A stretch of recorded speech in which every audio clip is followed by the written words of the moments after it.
Alrighty. Let's see if we're going through. Am I live? Oh. It says it's bad. But I'm here. Hello, friends. How are we all doing? What a wonderful day it is to be here with you all tonight. Yeah, welcome to Step Back Tonight, a show I do on Tuesday nights in which I do various things, hang out with people. It's always good. Always, 100% of the time. I've never done a bad show. And today, I'm chilling out with you guys for a bit. I was sick last week. I'm just now getting better, so I'm 99% of the way there. Anyways, if you guys didn't see in the stream, the title, today's my 30th birthday. Woo! It's also my first day at the new job. Woo! Thank you, Terry. Thank you. Thank you. I've racked up, as I said, I've racked up 30 of them now, so that's a whole thing. Yeah. 30. 30, 30, 30, 30, 30. And now that I know that so many of you are youngins, that this is oh man. I'm like grandpa now. I'm done being cool. Let's be fair, I was done being cool a long time ago. So, hello, Hoar. Hello, the Mist and Angel. Terry Weaver, Mr. Blank, 42. Multi Apples, Dequack, and Bob Charlie, Green Element, Nicholas Bryant. So there's a lot of you all out here. Hey, everybody. Dirty 30. Ooh, I haven't heard Dirty 30 yet. Oh, that's a good one. Yes. Thank you, Paige. So tonight, I'm going to hang out with y'all, answer some Q's, some Q's, hang out. I don't have any games or anything planned, but who knows. One of the things that we are going to do, though, is Kelly is going to be joining us in a moment. She's having a last-minute business call, but then once she is done, she'll be here, so be excited. She'll answer all of your burning questions about anything that has to do with her. She's cool. If you guys remember, she was around during the election show we did, and everybody seemed to really like her, so brought her back. Because I deliver. Are we going to seize the means of production? Well, in one night? I'm pretty lazy, yo. That would take a lot of work tonight. Every time the U.S. supported a dictatorship, take a shot. Dude, I would die. Hello, Joseph. Okay. I feel like I'm being very bored. Very boring right now.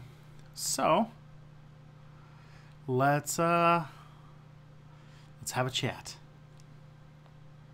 All right. So, we got our first question already from the 255 AD pile. Let's take a look. So, good way to get the ball rolling. How old were you when you came back to the past to save us from capitalism, Scenable? Oh, God. I get that joke on average about once a quarter. So about 4 times a year someone makes a joke about me being Scenable. About once every 2 months, I get somebody who says I look like Big Al from Toy Story 2. Especially a group of angry right-wing teenagers who hate me on Twitter. Who always try to find some way to get around the fact that I've blocked them all in order to say that I look like Al from Al's Toy Barn. Just because I pointed out that their racism was racist. But, whatevs. Thank you very much, Etherbox, for the birthday wishes. Did you hear about Steven Hillenburg's death, the guy who created SpongeBob? Yes, I know people are making a big deal about it. I know that I'm probably going to make y'all mad. But I've never watched an episode of SpongeBob. Ever. So, there's that. You only know the joke from me, Terry? Oh, thank you. That's okay. That's all right. I don't mind the sceneable jokes. I see it. I see the connection. So, okay. So, first question has to do with the Green New Deal. And we'll answer this question, then I'll talk a little bit about work and everything. So suppose the Green New Deal saves capitalism for a few generations. Are you worried Gen Z or post-Gen Z will turn their backs on progressive politics? Turn their backs on the lessons of our time, like boomers turned their backs on the lessons of the Depression? I mean, maybe, but like the Green New Deal is a bigger deal than just like even so, it sounds like a good idea. Because, like, yeah, there's the whole thing about, like, that feels very much in, like, the decadence talk, too, about how the baby boomers grew up in such an easy context that they became selfish and weak, and, like, that's why everything's so topsy-turvy with them. And while there is some truth to that, I do think that a Green New Deal and the way that capitalism works, it's not going to be like the 1950s. We have ideologically moved past the capitalism of the 1950s. Capitalism of today is way, way worse. So my guess is that a Green New Deal might save the planet, but it won't exactly make life better for a lot of people in the long term. And, you know, I think that kids will be all right. We have the internet now. And I know that turns people into fascists, but it also turns people into socialists. So I think that progressive politics will still be around. There was still progressive politics. There's still progressive baby boomers. So, you know.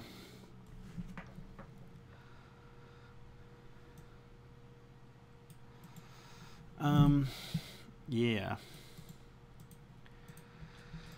As far as like work goes, one of the things that I have to mention that's kind of like becoming new on the horizon is that so I recently, as in like 2 weeks ago, I worked in an office situation where I was in the comms department of the thing, and I worked in an office with two people. Where I was a part-time worker and she was a full-time worker. And she quit. And today was the first day after she left. Like, she's gone. And they basically hired somebody new and we're splitting the position in half. So now I'm up to 30 hours a week, but because of the way that things go at the office. The way that things work at the office is that I'll be there pretty much, you know, Monday to Friday, 9 to 5. But there's going to be a computer there that lets me work on step back while I'm at work. So it's all going to work out well. How does it feel to be a boomer? I'm not a 30-year-old boomer, but yeah, I know you're joking. Thank you very much, only bro. So basically today was the first day where I, like, you know, went to the office, did a full 9 to 5, and then came home and ready to do this show. Big changes in my life. It does mean that I'm going to have to think about how Step Back fits in that now.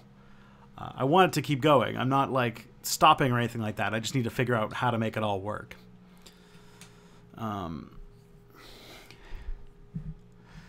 Alrighty. Are we going to seize the means of production? That would be fun.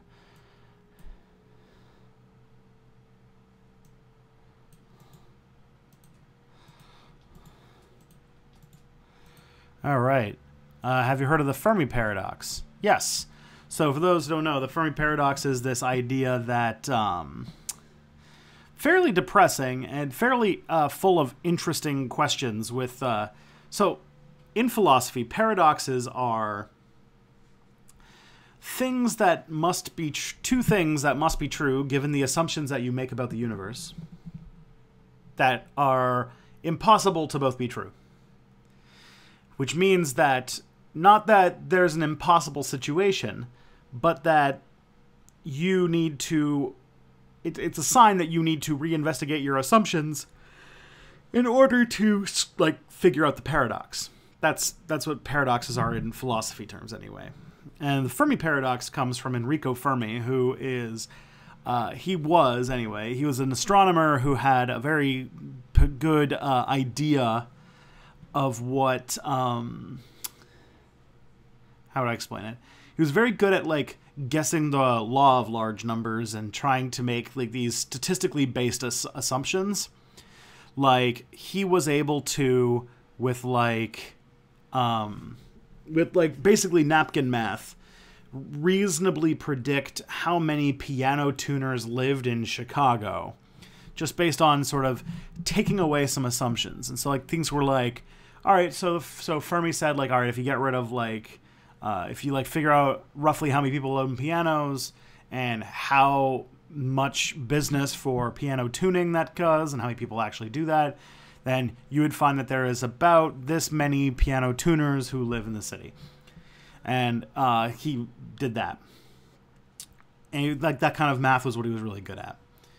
And then he had another thought that he never really came to an answer to, which is, all right, we live in this universe that's several billion years old. We know that life can exist on it because we exist. So, if life is possible in the universe and it's above a certain age, then where is everybody? Because given how old the universe is, life should have arisen and taken over the galaxy several times. We should be living in an ancient universe filled with tons of intelligent life and empires built upon empires, all sorts of stuff. So where is everybody? Thank you, King Pepe. And Fade. Thanks. Thanks for all the jokes about my imminent death. So, hey Logan. So, the Fermi paradox is, how do we reconcile the fact that we live in a universe and we exist in it? And by all we know, aliens should be everywhere. We should be seeing them all the time. But we don't. And to answer that question gives you, like, the philosophy thing of solving a paradox. It is not so much investigating, like, a way to make that make sense, but to investigate your assumptions. Assumptions like, is life all that common? Is intelligent life that's capable of communication common? Is, like, what is it? What is it, like, you know, investigating the different types of things that we assume. And since then, we've come up with all sorts of answers. I read a book in 2014, I want to say, that had something like 80 different answers.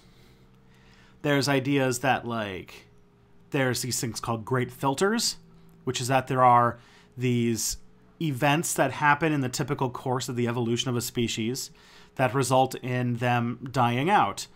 Some of them have been speculated to be behind us. Some have been speculated to be ahead of us.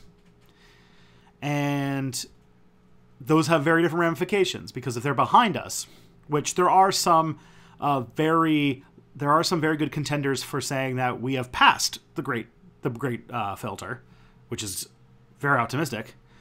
And then there's also good evidence to say that we have not passed the great filter.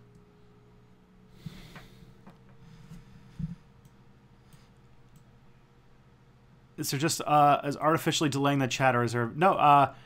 I have this set to low latency, so hopefully the latency is good.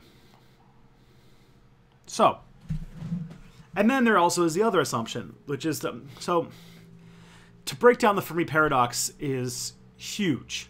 There are tons of things that you could go into with this. And also, hello, Night Watchers. Pat, thank you for joining us tonight. So that there is the assumption, are there no aliens? And so there's the whole thing of like, all right, so there's like 4 answers based on the things. There are either aliens out there, or there are no aliens out there. And if there are aliens out there, either it's because we can see them, or we can't. Or something in like that vein. So like, there are no aliens, and there are various reasons for that reason. Or there are aliens, and like, they haven't seen us, we haven't seen them for some reason that we don't understand. Or they have seen us, and all of those people who make all the UFO claims have more weight than we actually thought. That's not me, by the way. And then the idea that there are no aliens. The idea that there are no aliens have a lot of various interesting aspects to it as well, because we have found, as we learn more about space and how things work, we have learned things like that Earth actually is, in a lot of ways, very special. Now, scientists are supposed to work off something called the Copernican principle, which is that you really don't want to assume that the context that you are in is in any way special. You don't want to assume that the sun is the center of the universe, that the Earth is the center of the universe, or like anything like that. So the assumption should be that, you know, your context is extremely common. But we are starting to learn that that's not very true, and that the exact, like, the things that we needed to develop complex life are actually quite numerous. For example, and these are the reasons why I think that there are some great filters that are behind us. First of all, there's smaller ones, like the fact that Earth is very stable in its rotation because it has a moon that is really big. And a big moon means that we have seasons, and it means that our you know... I'm sorry, my cat is playing with a plastic bag somewhere. Come on. It's not plastic bag time, Phoebe. So, a moon that shields us from asteroids and balances out our planet's axial tilt so that we don't end up like tidally locked on a planet where one side is always day and one side is always night, and there'd be like huge windstorms all the time and things like that. The other thing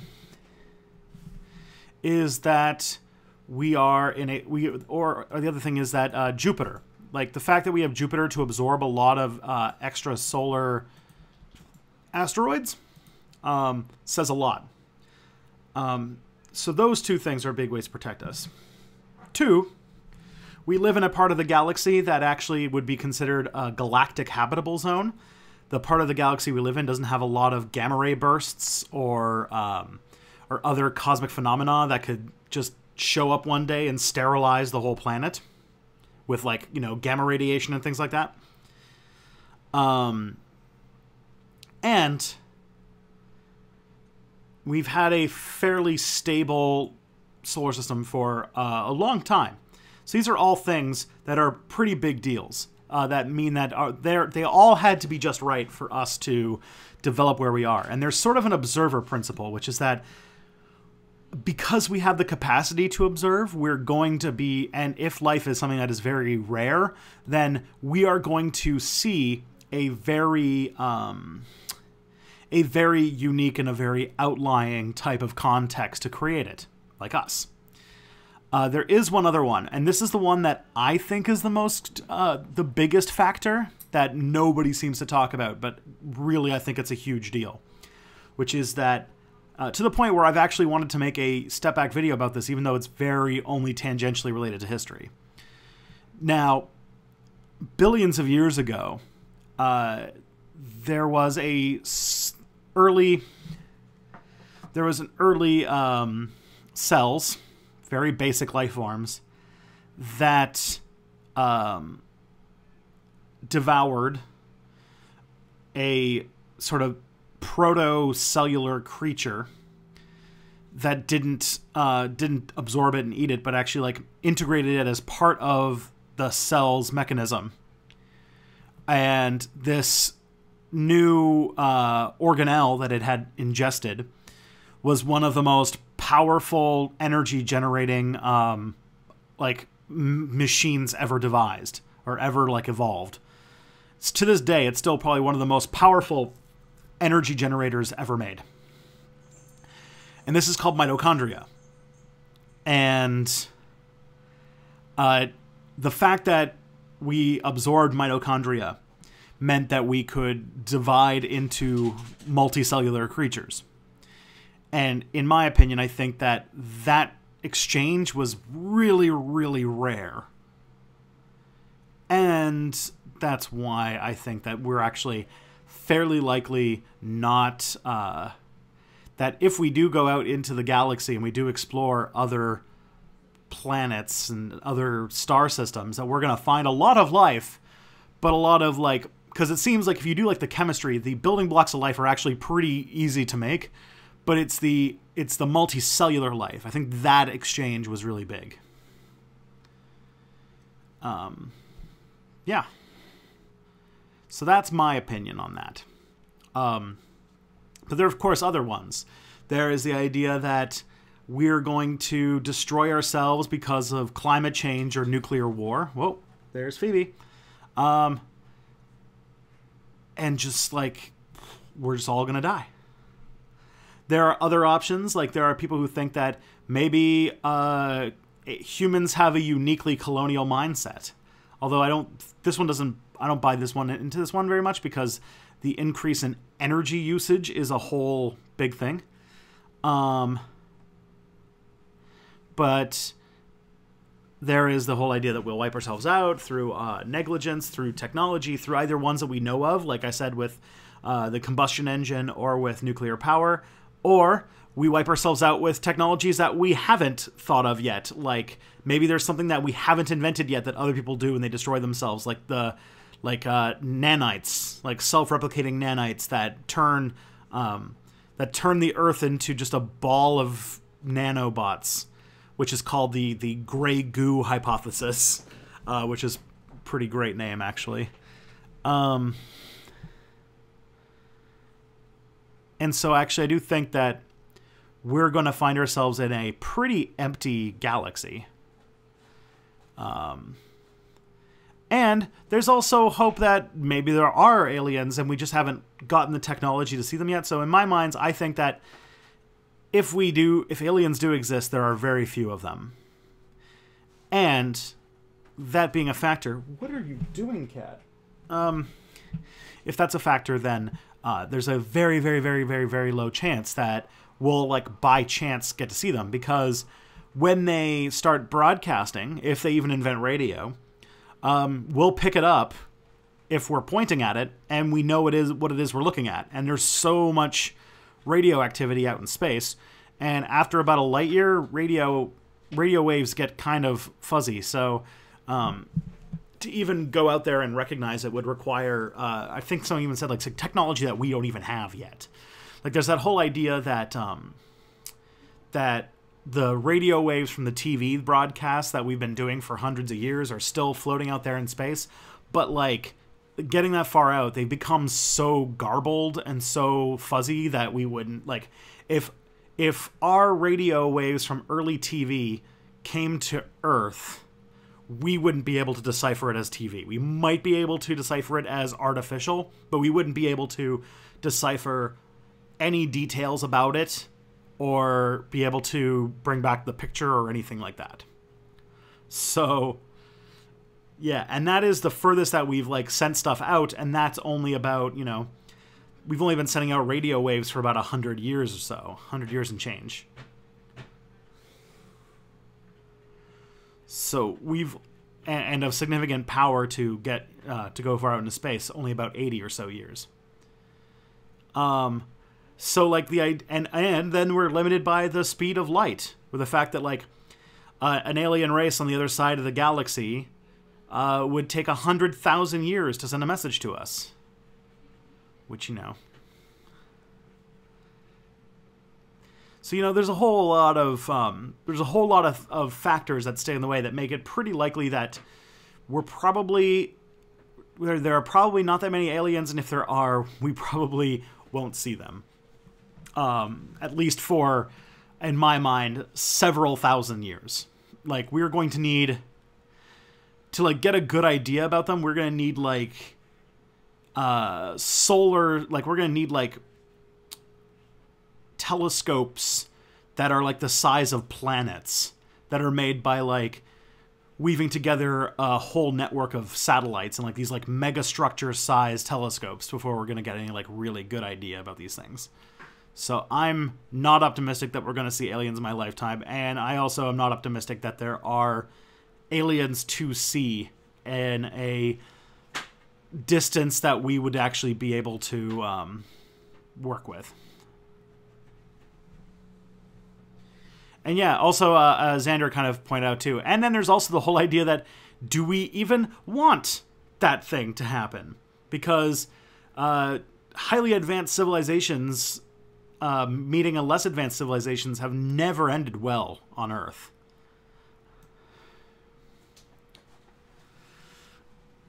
The simulation hypothesis. Okay, so Peter Coffin is asking about the simulation hypothesis, and I actually, I'm skeptical because it's a non-falsifiable belief.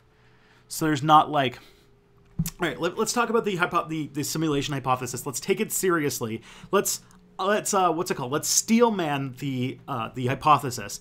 And I'll tell you that once you do that, I am not confident about any answer.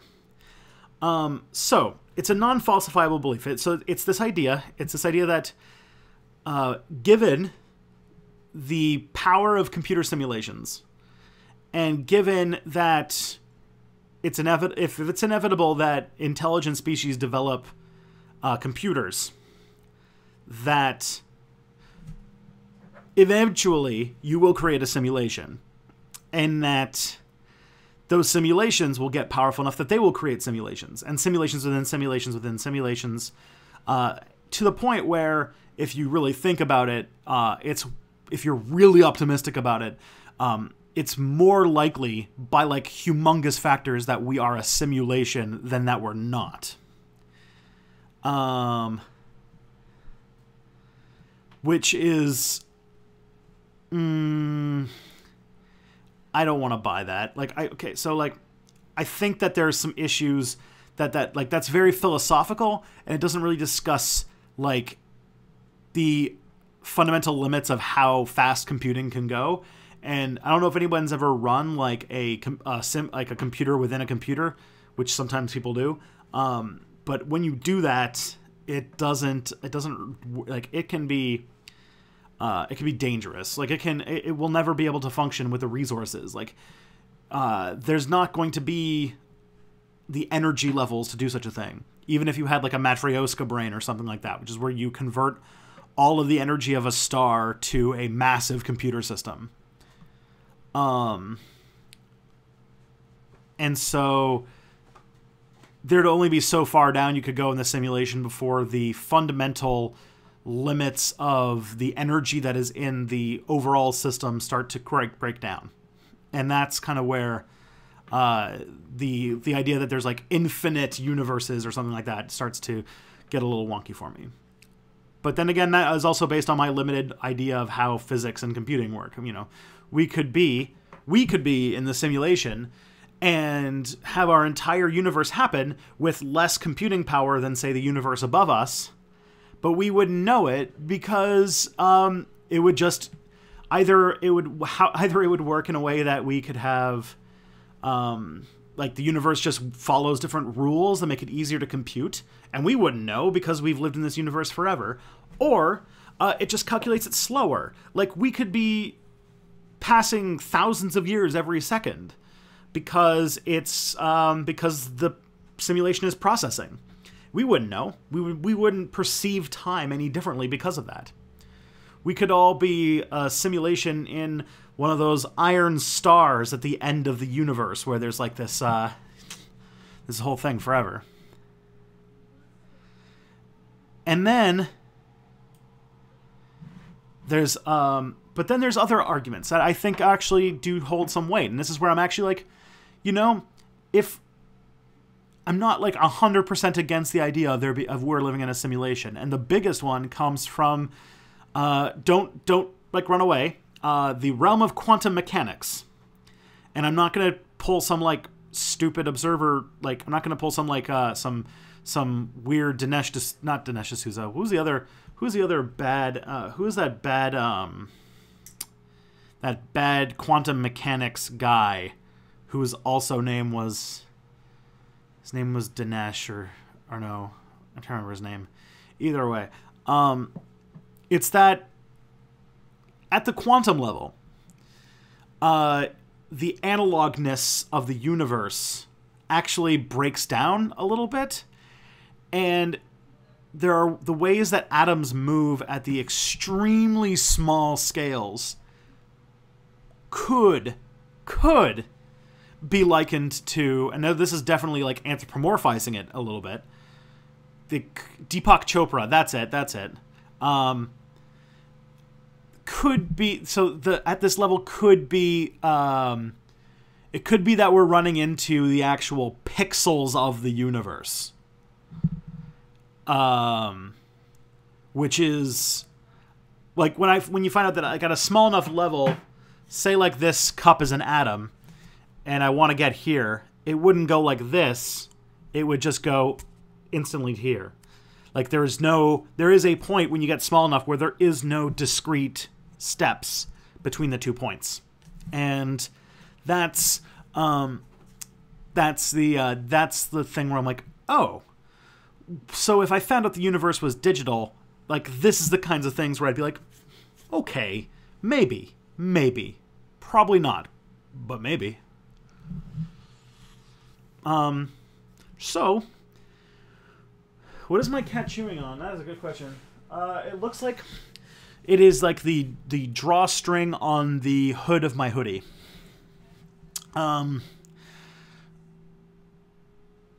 So,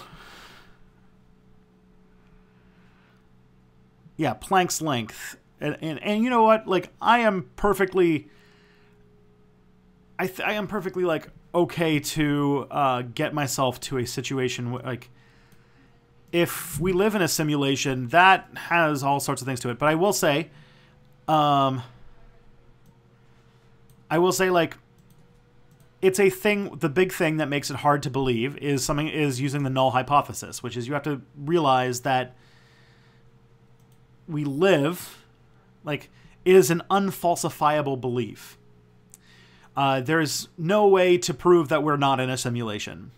So, the only thing that I think would be, like, the number one, like, the only thing I think would actually convince me that we are in a simulation would be affirmative evidence that we are in a simulation.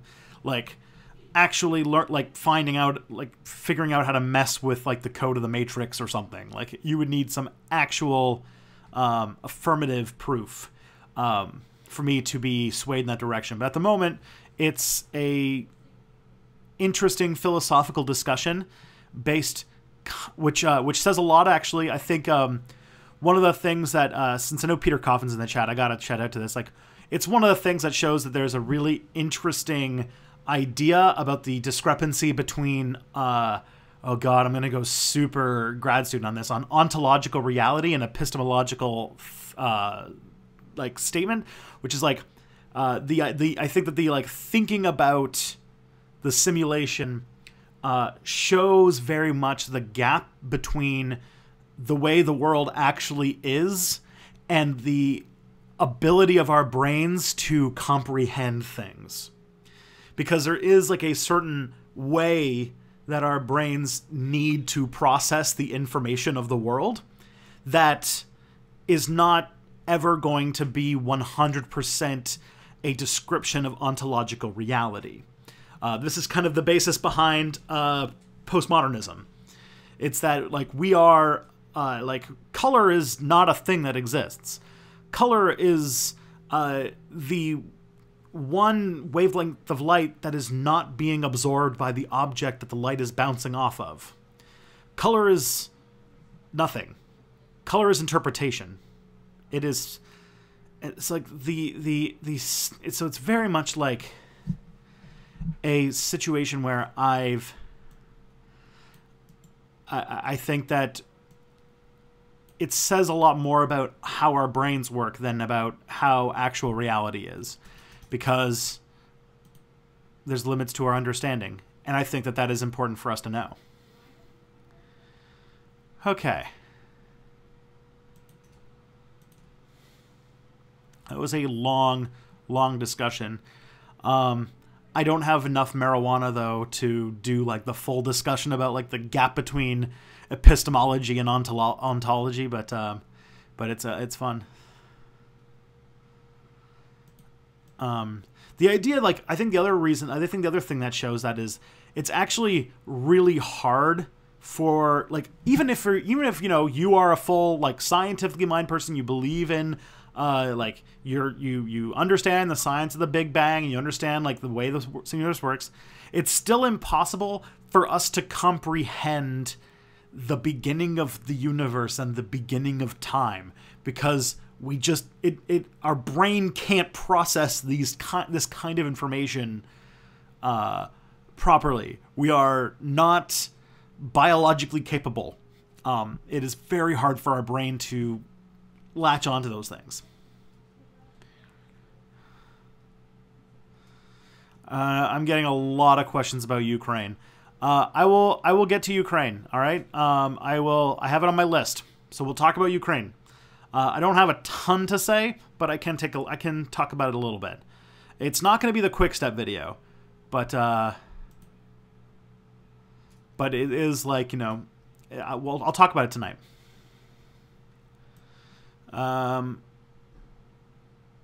Okay, so I submitted a history of the UK Labour Party to your video suggestion thing. I'm worried it, along with the more recent ideas, won't get any votes because it's stuck on the 4th page. Keep in mind, I follow the idea submission page not like a rote, hardcore, like, line, like, thing, like, I'm going to do the next one on the list, the next one on the list. It's just an idea of seeing what kinds of ideas the viewers want to see and how much they want to see them. Still submitting the idea gets it in front of my eyes, and I can decide if it's a video idea I like or if one I don't like, and I can sort of get more informed, data-driven decisions about what kinds of things, what kind of subjects I cover. And I will say to you that don't be too worried, because I've had ideas that were on page 4 that have moved all the way up to to being, like, top of the list just by, like, just over time. So, like, people do read all the way down. So it does happen. There is a sort of reinforcing thing to it. The hardest vote to get is to go from 1 vote to 2. But from then on, it's you can definitely move up depending upon people's interests and stuff like that.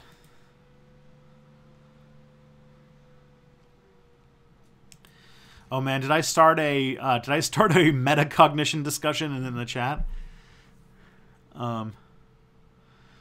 Okay. There's progressive baby boomers. Why didn't they stop Reagan and Thatcher? I mean, some of them tried. There were still, like, what's it called? There were still Democrats who didn't vote for Reagan. There were still, like, there were still baby boomer Democrats who didn't vote for Reagan. There's still just because Margaret Thatcher got elected didn't mean nobody voted for Labour. Yeah, it was a more conservative time. There was a conservative moment going on. But it doesn't, like, write off the whole generation, if you know what I mean.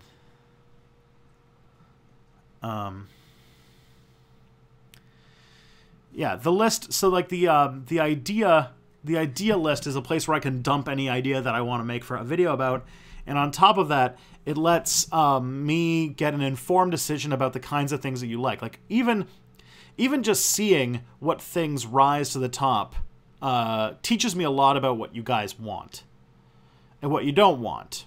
And I think that gives me a better idea for making better videos for you guys. And then, if it's a really good idea, I will definitely do it. And I definitely have plans to do some of them.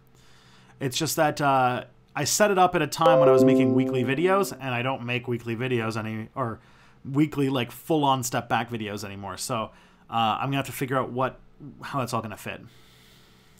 Who do you like more, FDR or Obama? Definitely FDR.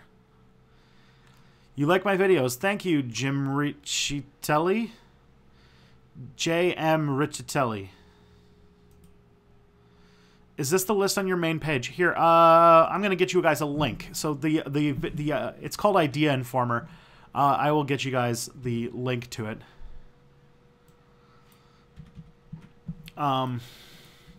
So you can submit ideas and you can also vote them up. I do always say, like, please pay it forward and do thumbs up any video ideas you want to see. It's easier to get a video to the top by thumbing up a video that you already like than by submitting a new one.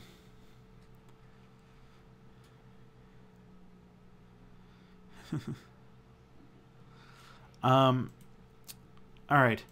Some random geek. My liberal brother thinks that anarchy is no government. No rules other than mob rules. Have you ever successfully convinced a liberal that what is correctly anarchism? No. I think that is like one of the bigger hurdles that liberals tend to have. I do think like it's one of the harder sells for anarchists to do. I think that the state is one of the most like we have a very limited historical scope in our mind, and in our political imagination, anarchist ideas about the government and the state are very alien. They are ideas that have not been tried in a modern society for a long period of time. You know, because horrors here, I'm going to say that, you know, there is, of course, Revolutionary Cameroon, the 3-week period in Revolutionary Cameroon, but still, there's the idea that, you know, we're going to, like, make this plunge to do this entire new form of human organization that has never been done on a massive scale and just sort of just do it and it'll work. Yeah, I can imagine that's quite an ask for a lot of liberals. I do think that situations like, I think that, and this is going to sound super weird, that anarchism and the state don't necessarily need to be mutually exclusive, even within the same borders, at least right away. I think that what anarchists call praxis is the most important thing that you can do, and there are ways to practice anarchism that don't need to have every single aspect of life taken over with an anarchist organization. So, for example, food not bombs, free stores, time banking, like any sort of communal, non-hierarchical organization that we can use to replace a function of the state or fulfill a need that the state isn't filling is doing anarchism. And in my mind, like my personal opinion, is that I don't think we're going to get anarchism the way that people think we do. There's this very Marxist-Leninist idea that we're going to get anarchism by, like, somehow defeating the most powerful militaries ever forged in human history with no resources, and then somehow we're going to just, in the, like, post-apocalyptic, like, war that would come out of that, somehow make the perfect society. When in my mind, I see this more as a process of moving away and creating the states and the functions and the services that we need while the state, like, crumbles away and is unable to actually function to do its thing.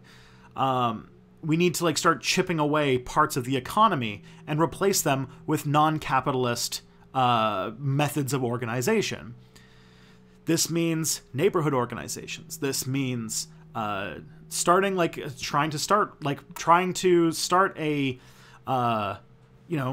systems of trade and exchange that don't rely on the exchange of money, things like that. And I think that we can. I think that the ship of. Thank you, Laura. Thank you for wishing me happy birthday. I appreciate it. That the process, this sort of process of changing things will, one, be a lot less scary to non-anarchists, because liberals will not see it as we're going to murder all of the capitalists, or going to murder all of the rulers, and replace it with something all or nothing right now. And I think that a lot of more liberals would be involved, where it'd be like, okay, well, you remember how much we like going to that commune for dinner sometimes? And, we just sort of help out with the dishes, and they'll give us a bit of food, and it's a really great exchange because it doesn't cost us any money, because nobody has money, because capitalism sucks. What if we organized a bank that way? Or what if we organized a, I don't know, what if we organized some things for that pothole that nobody seems to have the budget in the city budget to fix? Well, why don't we why don't we just get some people, get the community together, get some money, go to Home Hardware and fix it ourselves? I know that the state will resist things like that. There will be pushback. There will be violence. There will be all of the fighting that would happen in a sort of revolutionary thing. It's just that it wouldn't be this war to end civilization that all of the anarchists are polishing their Nerf guns waiting for, because it's not going to happen. And even if it did happen, you're not going to win. Where we can win, where anarchism can win, is that it is an obviously better way to organize society, and we need to sort of start doing it. We don't need to ask for permission to start doing anarchism. We just need to start doing it. I think that all of us fall short of doing it. I fall short of doing it. I think that we all need to I like to think that we can make the society we want, instead of having to build it out of some imaginary apocalypse. I feel like there's something very much like capitalist realism about the idea that we need to have a violent, bring back all the nostalgia of 1917, despite the fact that was a disaster. Bring back all that nostalgia and have this big war. It makes me think that it's very much like capitalist realism. It's you need to it's this idea that you need to that you can picture the end of civilization before you can picture the end of capitalism. And that I am an anarchist without a gun. Yes, I am. I think that anarchist principles of organizing humanity and organizing economics is the best way to do so. And I think that we can do that. And I don't think that we need to, murder all of the rulers in order to do it.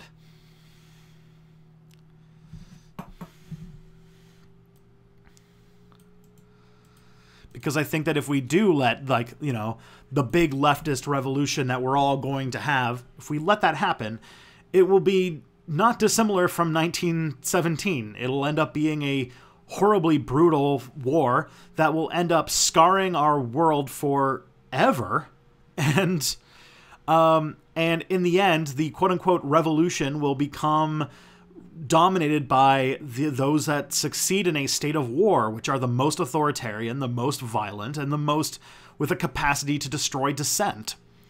And so you'll end up with a country that has a authoritarian, top-heavy rule that also has a country with tons and tons of people who resent the violence and death and destruction that brought about the society in the first place.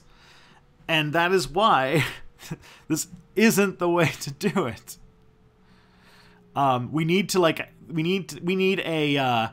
21st century way of conducting revolutionary politics, not a 20th or 19th century version of it.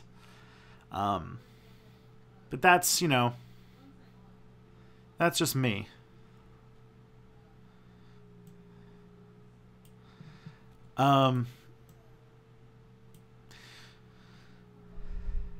Do you have a chat delay on or something? I can't tell if YouTube is artificially delaying the chat or if there's actually just extremely little stream latency.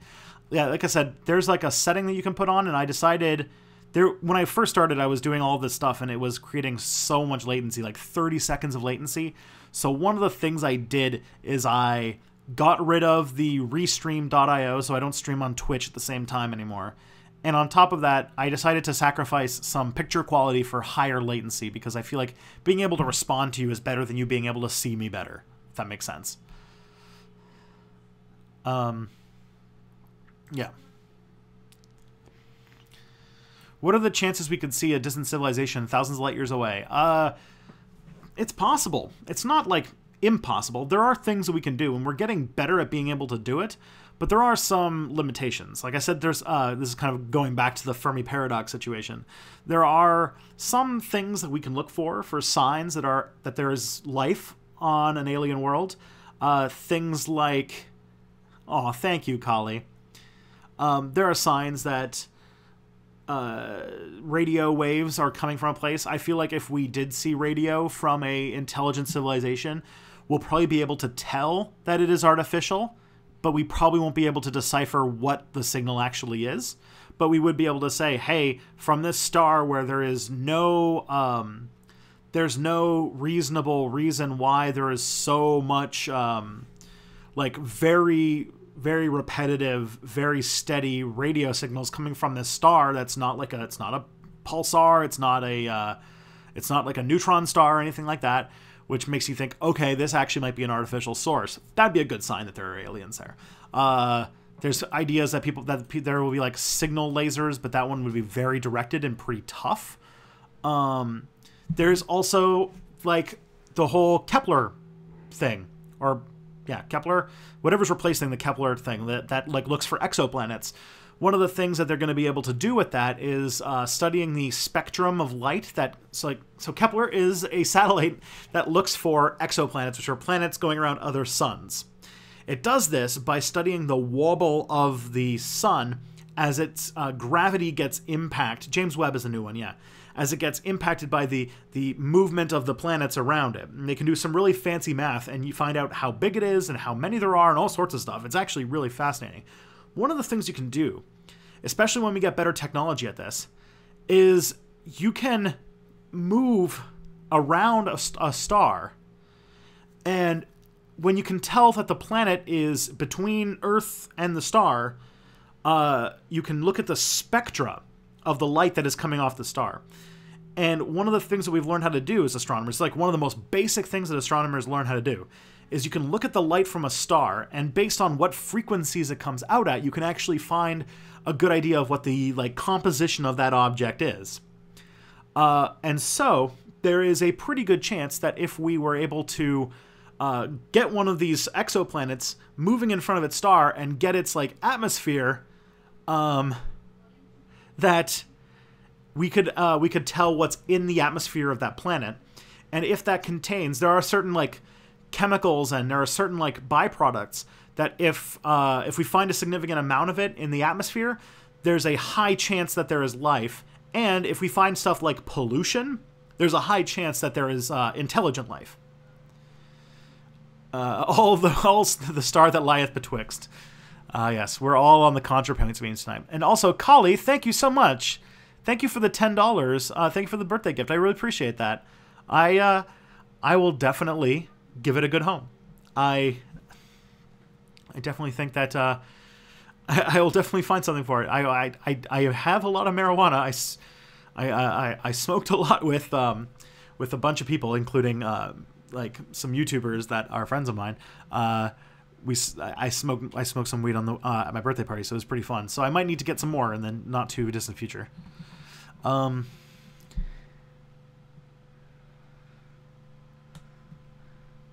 Yeah.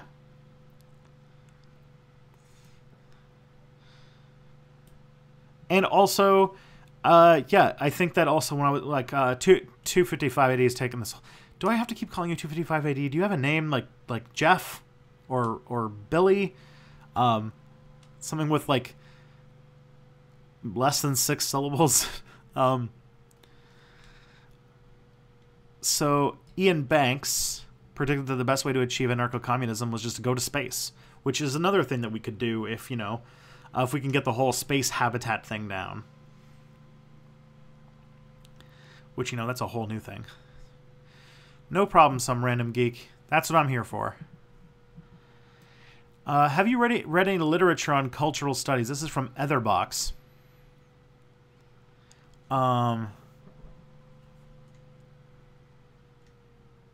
D-Quack, don't worry about it. Marijuana is legal in Canada. I smoked completely legal cannabis. Thank you very much, Golden Pelt. I appreciate that. So, Etherbox, have you read any literature on cultural studies? Like Stuart Hall or Clifford Geer's? I'm actually in the middle of an exam and I'm really enjoying the stream. Oh, well, Etherbox, I have read for my master's thesis, for my American Studies master's thesis, I did use Stuart Hall quite a bit because my thesis was about post-9/11 Islamophobia. And the model that I used to explain how post-9/11 Islamophobia functioned and how it became racialized and gained the and turned into a greater racial hatred of people from the Middle East, Turkey, North Africa, and South Asia is because of Stuart Hall's theory of the moral panic. And so I did use the moral panic theory, which was used for like the mugging epidemic in the UK, like back in like the 1970s, but applied to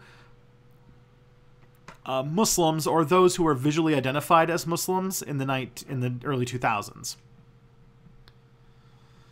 Weed revolution and the possibility of society in space. So it does sound like a fairly typical Step Back stream.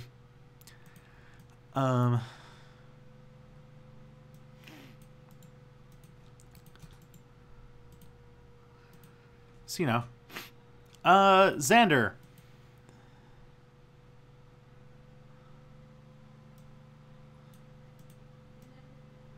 Ooh, okay. You have so many friends in here.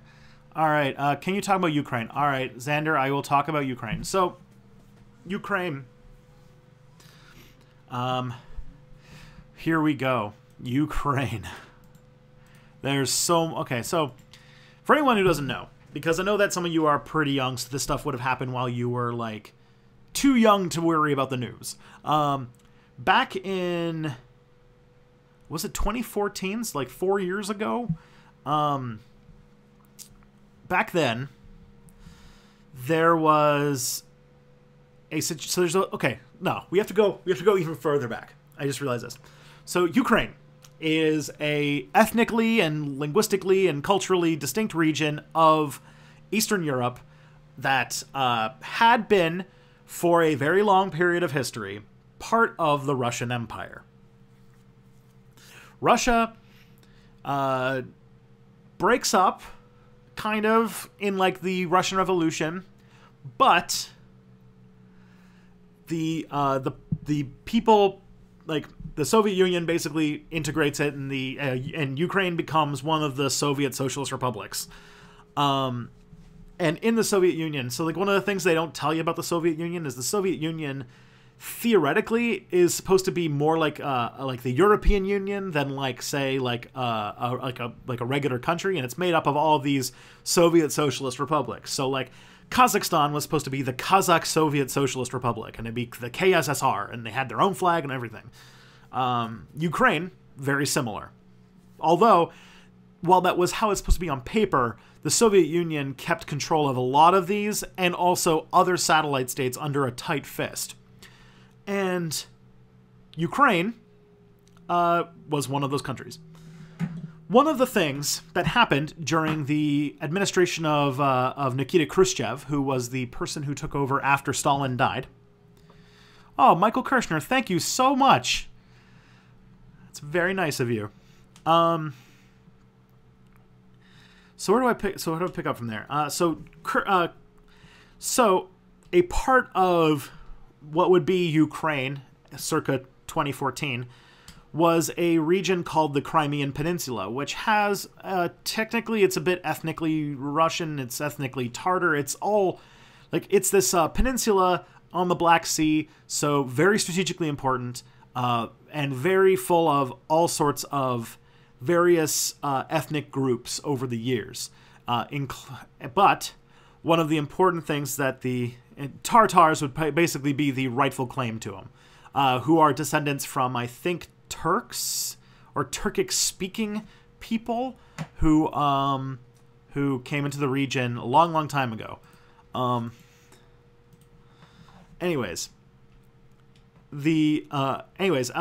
During World War II, but also in the Cold War, Crimea also became very big deal because it was the only place the Soviet Union had ships, had like naval bases and things like that in warm water. And so it was, but unfortunately, Turkey was a NATO ally, so they couldn't get their ships out of the Black Sea. But it was still a very strategically important region. It acted sort of as one of the Red Army's like forward command units, if you will.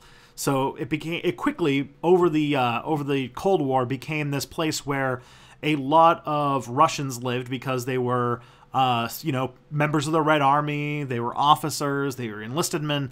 So a lot of people from across the Soviet Union, but a lot of people who were Russian, because Russia's the biggest one, came to live in Crimea, because it just became this huge naval base area. Then Soviet Union breaks up. There's a bit of a dispute in the 90s. What to do with Crimea, because Crimea is according to Khrushchev gave the Crimean Peninsula to be under the administration of the Ukrainian Soviet Socialist Republic. So the Ukrainian SSR was in charge of Crimea, and so when the Soviet Union splintered, it went to Ukraine, and Ukrainians have been living there ever since. But Russia, didn't forget that. Russia, it's still, to this day, an extremely strategically important region, especially if you're on friendly terms with Turkey. Because all of that oil in the Caspian Sea needs to get out somewhere, somehow. So, you flash forward, and Ukraine, like many other countries in the sort of periphery that formerly were part of the USSR or its satellites, developed different leadership styles. One of the things that makes the Russians particularly mad, because they still consider themselves like the sort of regional superpower that really shouldn't be messed with, is that the European Union starts expanding and NATO starts expanding into Eastern Europe. These former Soviet countries start joining up, and this is seen as an encroachment of Western powers into the Russian zone of influence. Ukraine is run by a leader who, his name is like Poroshenko, or, the name is escaping me right now. But he was the leader of Ukraine and was very much not a puppet, but definitely very pro-Putin. Very corrupt, as they found out after he left. Had, like, squirreled away tons and tons of money, had multiple mansions, all sorts of crazy luxuries you would never be able to imagine in a country that is struggling economically. And Yanukovych, that's it. Yanukovych. And so Ukraine is still is this independent country, but it is very, very friendly with Russia, which is now being run by Vladimir Putin. Then the Arab Spring happens, and there's all sorts of these democracy movements. You have going on in like the Middle East. You have Arab Spring. You have the Occupy Wall Street movement going on in what's it called? going on in the United States. And you have this pro-democracy movement, it's a big mixed bag. This like movement in Ukraine to push away from Russian influence and move towards European influence. According to Russian propaganda, and this goes back to like propaganda about Ukraine during World War II as well. And also, by the way, at this point, this part, I have no idea what is true or not. So keep in mind that this is something that could be completely fabricated by the Kremlin, or it could be, it could have true, which is they wanted that there were significant parts of the movement in Ukraine that were fairly like nationalist, and had like Nazi-esque elements to it, especially like anti-Semitic elements to it and things like that. But that's such a convenient narrative for Russia that I really highly doubt it. That feels far too convenient. So, Ukraine. Yanukovych leaves Ukraine. He actually has to like run away from Ukraine and like leave all of his shit behind and everything like that. And it goes to and he goes to Russia, and the new Ukrainian like movement like finds the depth of all of his like corruption and bribery and all those kinds of things. And on top of that, their new leader, who I think that's Poroshenko. The names I am fairly likely to be wrong on. You might want to like get those ones up, because I'm like remembering news reports from 4 years ago right now. So like, give me a little bit of a grain of salt. So, one thing that happens when this bubbling up happens of this sort of pro-Ukrainian movement is that groups of Russian-speaking people in Ukraine start rising up and wanting to separate from Ukraine and rejoin Russia. The first one being apparently the Crimeans. So, the Crimeans declared themselves independent. Russia holds a referendum on whether they want to join Russia. It passes with some, like, cartoonishly not believable referendum. Some, like, 93 to 97% of people vote to join Russia. And Russia just is like, okay, Crimea mine now. I didn't mention the Orange Revolution. No, I didn't. I don't know much about the Orange Revolution.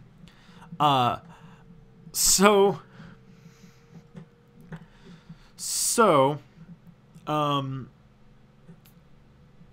Crimea becomes a disputed territory. Russia claims it has it, makes a commemorative coin and everything, and the Ukrainians dispute this claim, and a lot of the world does as well.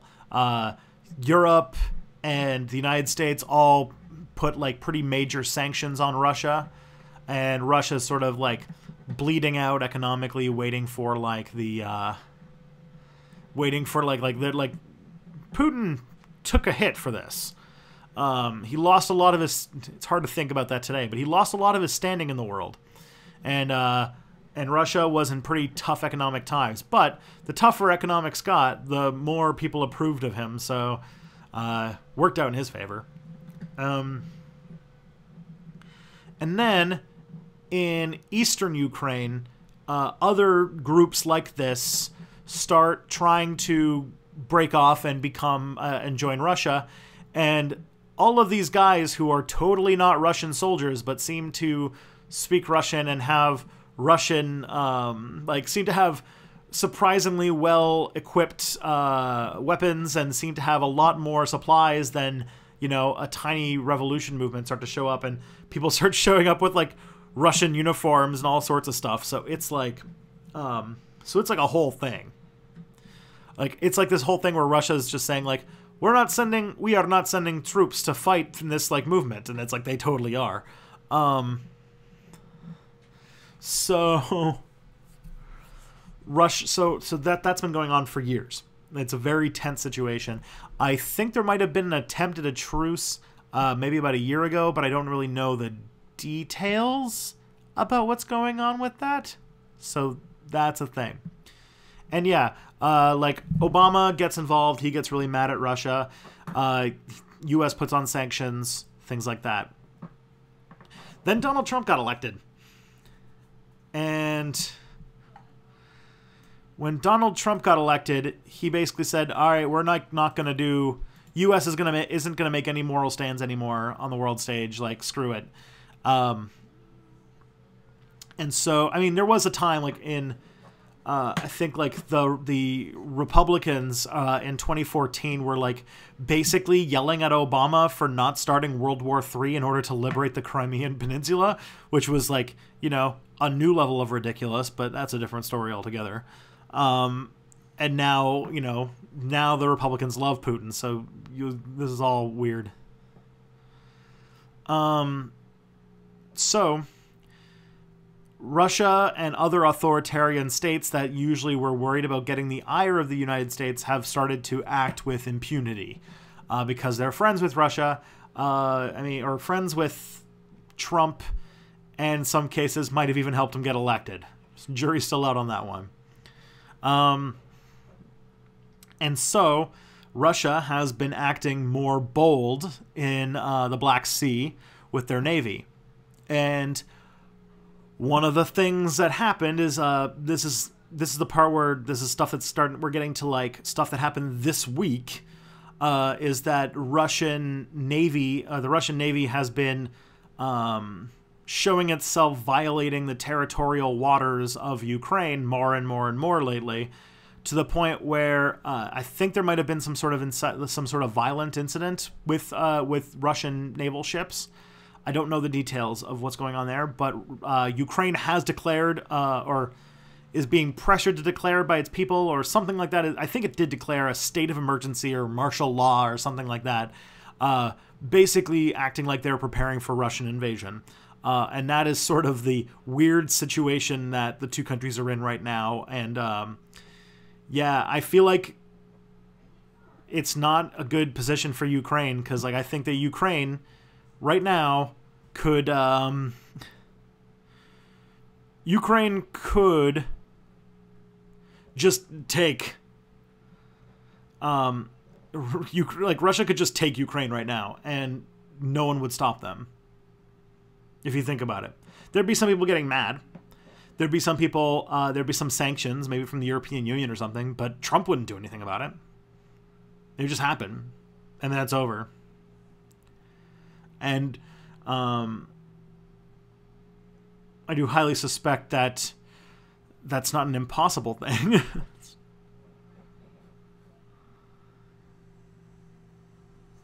So, you know, that's the current situation where, like, tension's really high between Ukraine and Russia, and war could break out of the top of a hat, but also the Ukrainians have nothing to gain and everything to lose from a war with Russia. So I imagine that they might get pushed, like they might get like absolutely.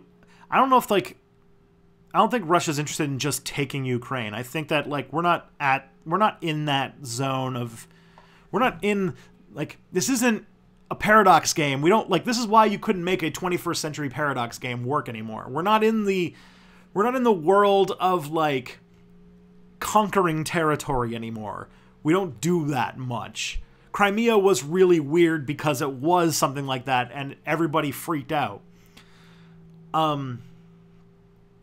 Russia would probably strong-arm Ukraine into acknowledging that Crimea belongs to them and probably try to get a leader or a government in place that is much more amenable to Russia's geopolitical goals.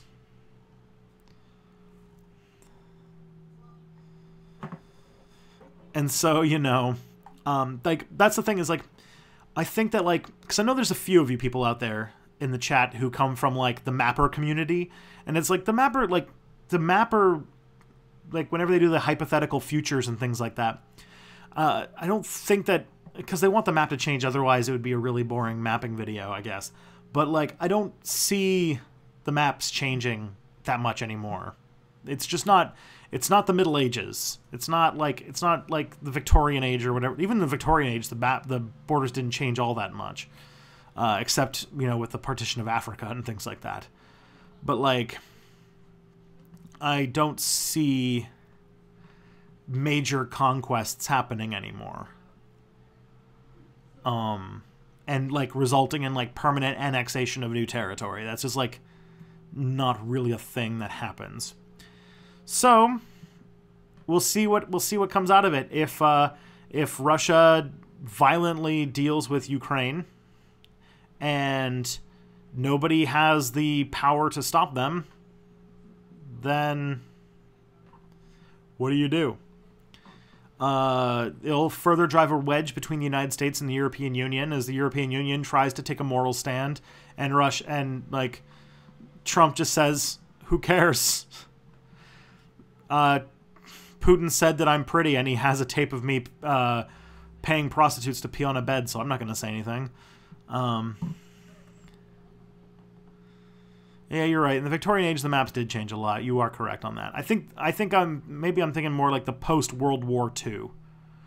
I actually don't think that in our age, like, straight-up annexation of land is a very likely thing anymore. It's not even what you want. You really want just countries that'll do whatever you want them to do and still can claim they're quote-unquote independent.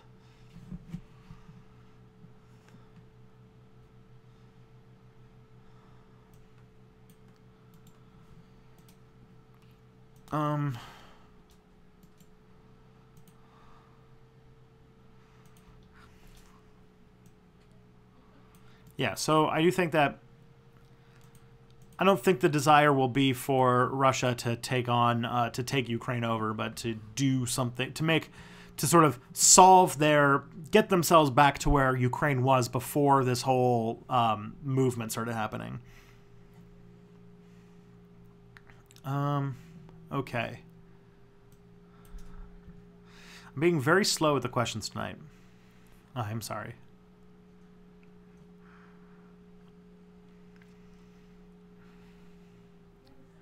The American government. Oh, is that recent, or is that something that happened a while back?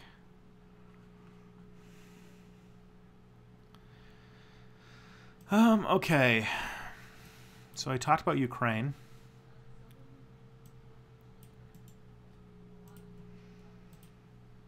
The next question I have is, all right.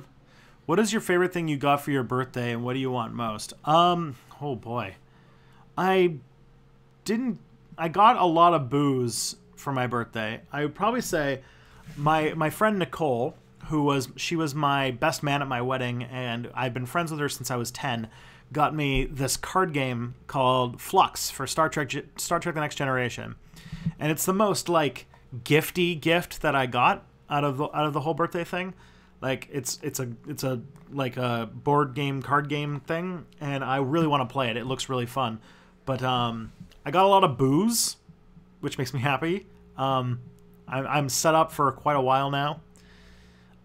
So I'm good on that. And like, I got a lot of bottles of wine and things like that. And my wife threw an amazing, her gift was that she threw this amazing murder mystery birthday party.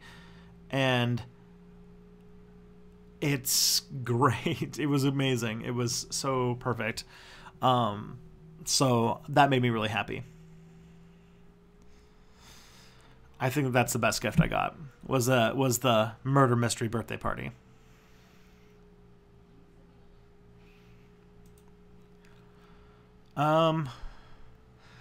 What do you think of Chris Hedges? He's pretty good. American Fascist is a pretty good book, if I remember correctly. I feel like it's one of them. I think it's a book that I need to revisit in the current age of Trump. Oh, it looks like Chris Hedges wrote a new book, so that'd be good. I'd like that. All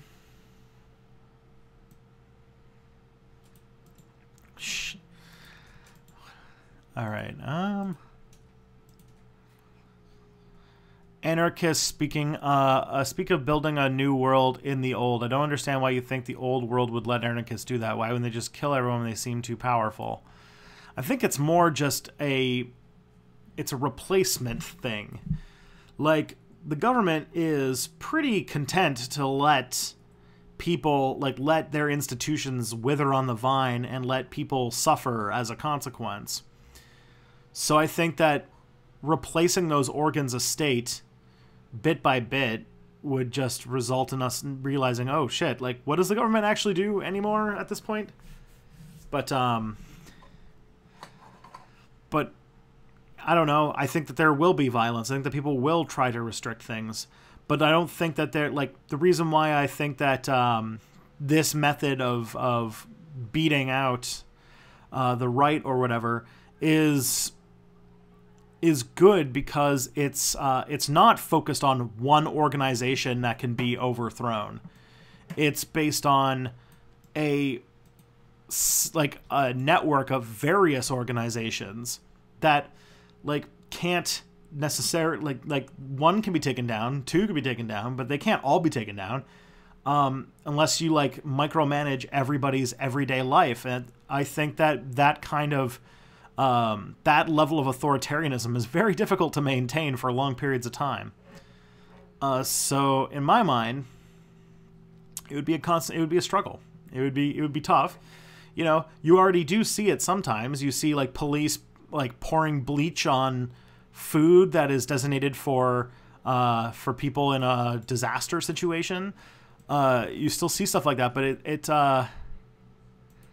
I think that it would just be important to get to kind of move in that direction. I think that it's a safer and more sustainable and less fragile option than trying to rally an army together and overthrow the government. All right. What is your definition of marriage? Marriage. There's several ways you could look at it. I mean, for the most part, it's a cultural and religious ritual. In which case, it's two people, either in the eyes of their deities or just to each other, making a commitment to each other.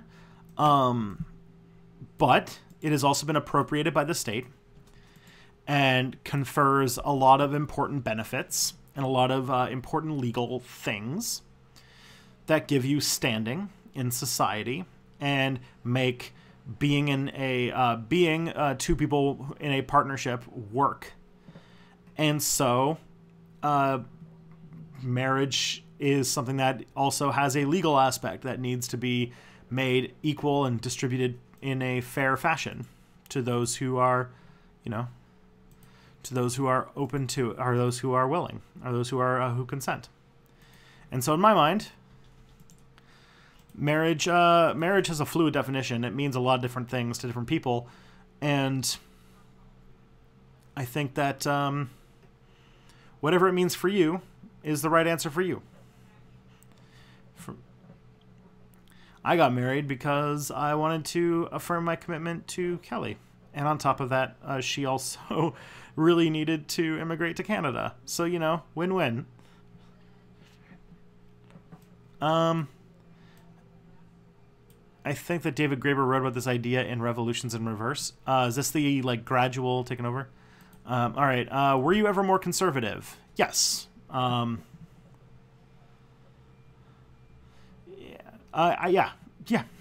I've been I've never been, I don't think I've ever been in my life what one would determine as right of center. I think I've always been leftish wing in one way or another. I think by the time, at any point when I even started caring about politics in any way, the first time that ever happened was when I was probably about 12, 13 years old, and I was by then a New Democrat, which is the Social Democratic Party in Canada, and that's my thing. So I was, a social democrat at different points. I then, became more socialist over time, more radical pretty fast. So that I went from being a social democrat when I was maybe 14, 15. So that would have been 2002, 2003, to being a anarchist by 2009. So I kind of moved that way ever since. I definitely, especially before I went to university, probably had some pretty shitty opinions when it came to women, and I definitely had shitty Islamophobic opinions fueled by edgelord atheists on the internet back in 2007 to 2008. And just the dumb shit that you grow up with your family and everything like that. And so that kind of stuff, I just became more acknowledged, or I got more I worked on over my life, to the point where I'm very embarrassed with things that I used to think when I was a younger person. And that's okay. I went from being an Islamophobic person to writing a master's thesis on Islamophobia. I feel like I've done my best to make amends for the things I've done. So I don't feel the worst about it. And then, I went to university and I met other people. I met, one of the biggest things to fight the Islamophobia that I had been poisoned with the internet was just to know Muslim people, spend time with them, care about them, become close with them. Doing that will change your opinion about any group of people. And as I spent my time at university, I met friends. I, joined clubs. I ended up becoming a member of the Gender Equity Center, and I ended up becoming a member of the Pride Alliance. Not because I was part of those groups, but because they were nice people and they had good parties, and they were doing good work. And even though, I intellectually believed in these ideas, I didn't actually believe it until I started spending time with those people, and I started becoming close to a lot of different types of people. And that's where I really grew, and that's why I think everybody should go to university if they can. Because it really helps you grow as a person. And yeah, if your opinion about a person or literally work for public figures, but if your only opinion about a group of people is based on stuff you've read about them on the internet, you might want to reassess that opinion, because the internet's bad for this kind of stuff. Okay, so name explain. So Patrick, if you're still in the chat, I don't know if you're still here, but you asked about the price of marijuana. So how much does legal weed go for? Does it come in packs, pre-made like cigarettes? Can a normal person go to stores and buy a pack like cigarettes? Such an alien world to me. All right, let's unpack this one at a time. How much does weed usually go for? I think I bought 3 ounces of marijuana for about $24. Or yes, as Michael Kirshner said, $420.69. Because Michael Kirshner knows me very well. Yeah, so I think I bought cannabis for about $24 for 3 ounces. Or 3 grams. 3 grams. Sorry, 3 ounces. That would have been an amazing price.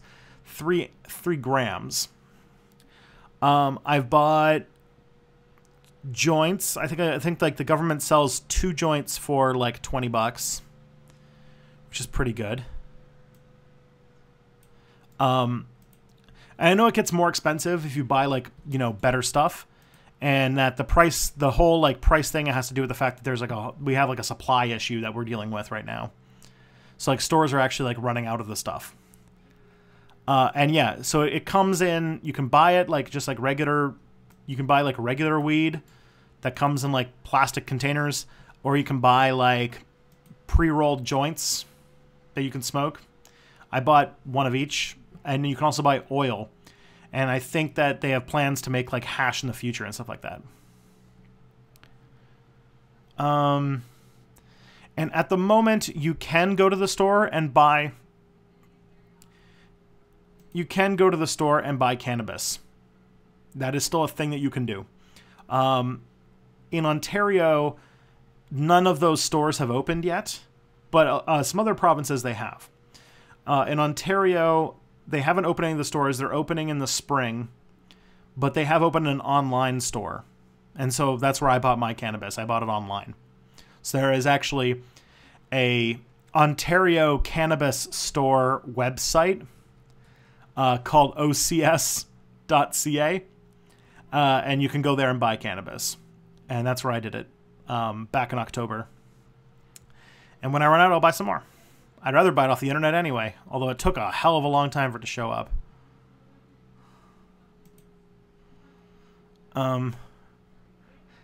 When I get really high, I get kind of incomprehensible, so I don't know if that would be the smartest idea, but, you know, I could try.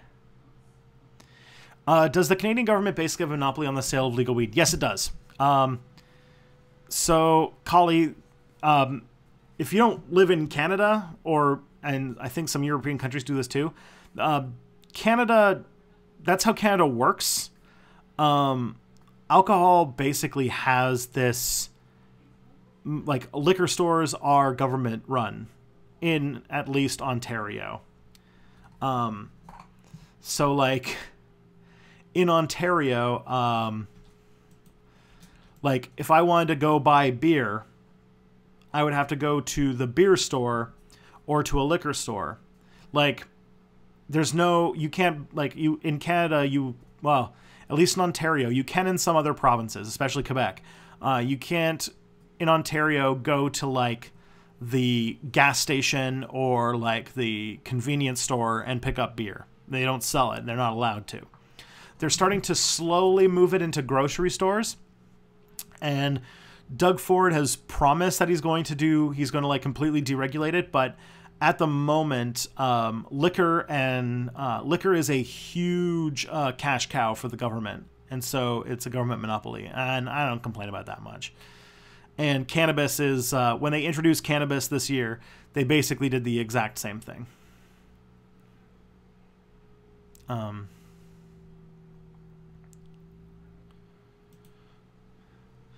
So 2020 is going to be your first presidential election.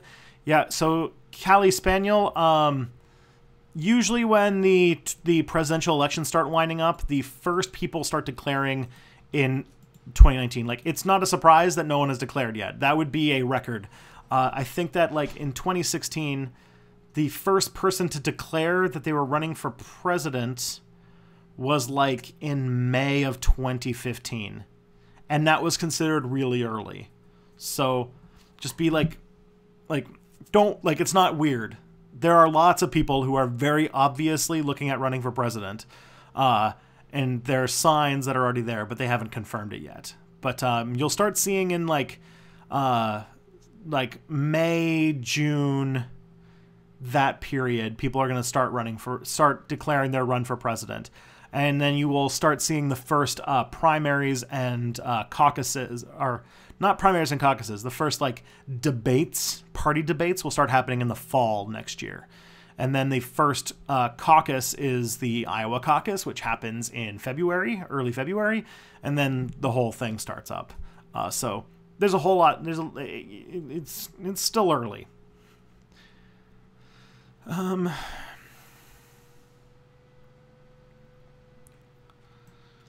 how could we achieve an anarchist society in space?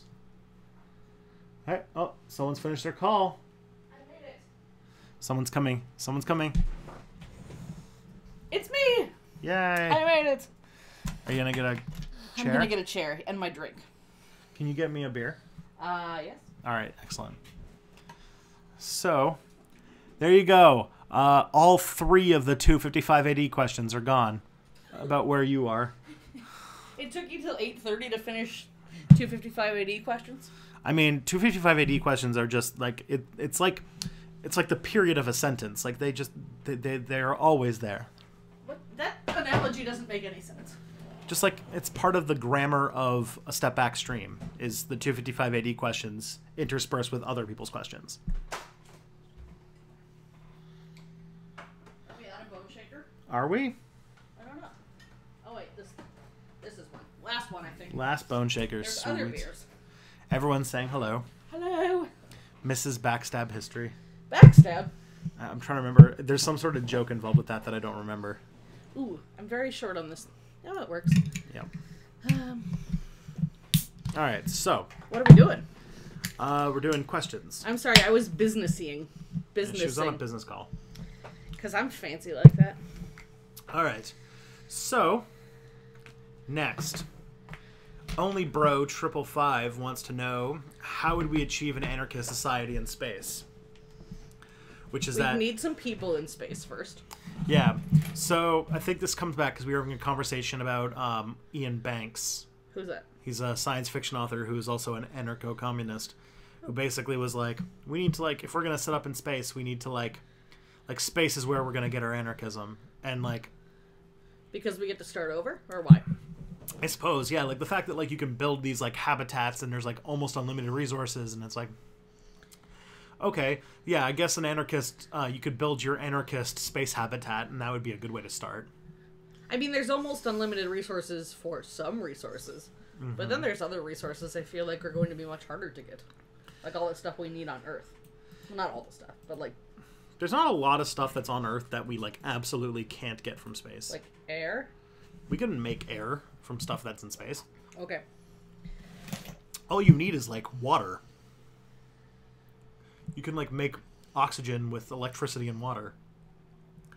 And then you would need nitrogen. Nitrogen, I think, is the hardest one to get. But we don't, like, need nitrogen. We kind of do need nitrogen because if we just have oxygen in space, then it would catch fire very easily. But, you know, there's a lot of space out there. You could take your habitat and go to, like, any little shelter you want to. Why won't neocolonialism die?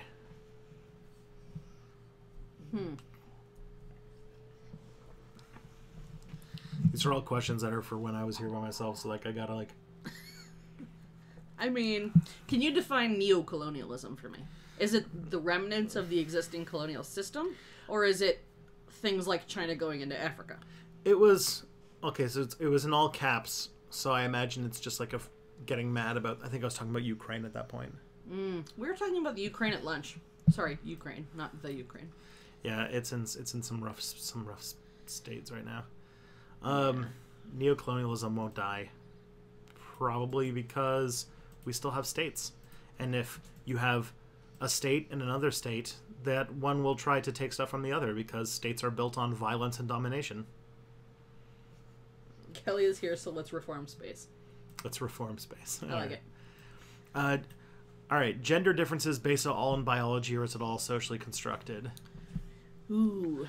Okay, so there's like a lot to unpack there. So first of all, so gender differences are highly, highly socially constructed.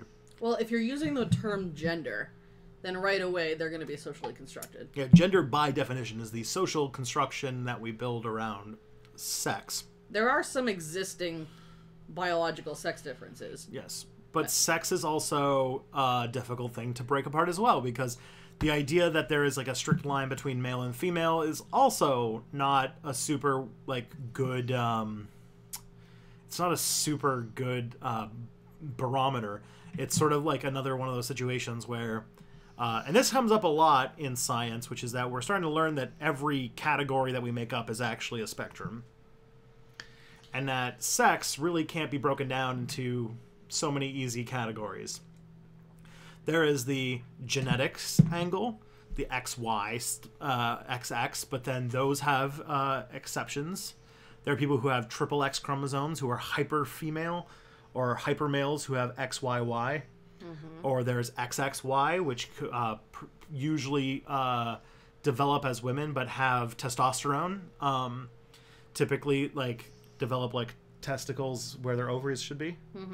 And then there's like the breeding, like the bits. Yeah, so there's primary and secondary sex characteristics. Yeah. Which are related to the genetic thing sometimes, and they're related to the hormone thing sometimes, often. Yeah. Yeah. And so, gender is a socially, like, is like a way that we socially construct a binary on top of this weird, wild world of what sex and sex display are.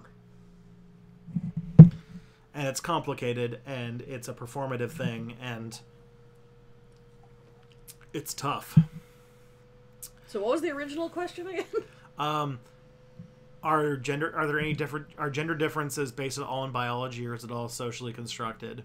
Well, even that question is a binary. We have this tendency to think of things in binary terms, and as a psychologist, everything I learned was like, you go into psychology and they're like, oh, is behavior nature or is it nurture? And of course it's both. Because everything's an interaction. And that's the case in this question too, of course. And it's like hard to discuss what belongs to a gender without like defaulting to stereotypes. And so and the truth is, you can't, for any of these things, you can't do a randomized control trial where you expose some people to, only one hormone, and like, there's just too much, like, we can't do science to come to the answers for these things. So a lot of times we're never going to be able to talk about causality necessarily. It's all going to be, relationships. Yeah. So to answer your question,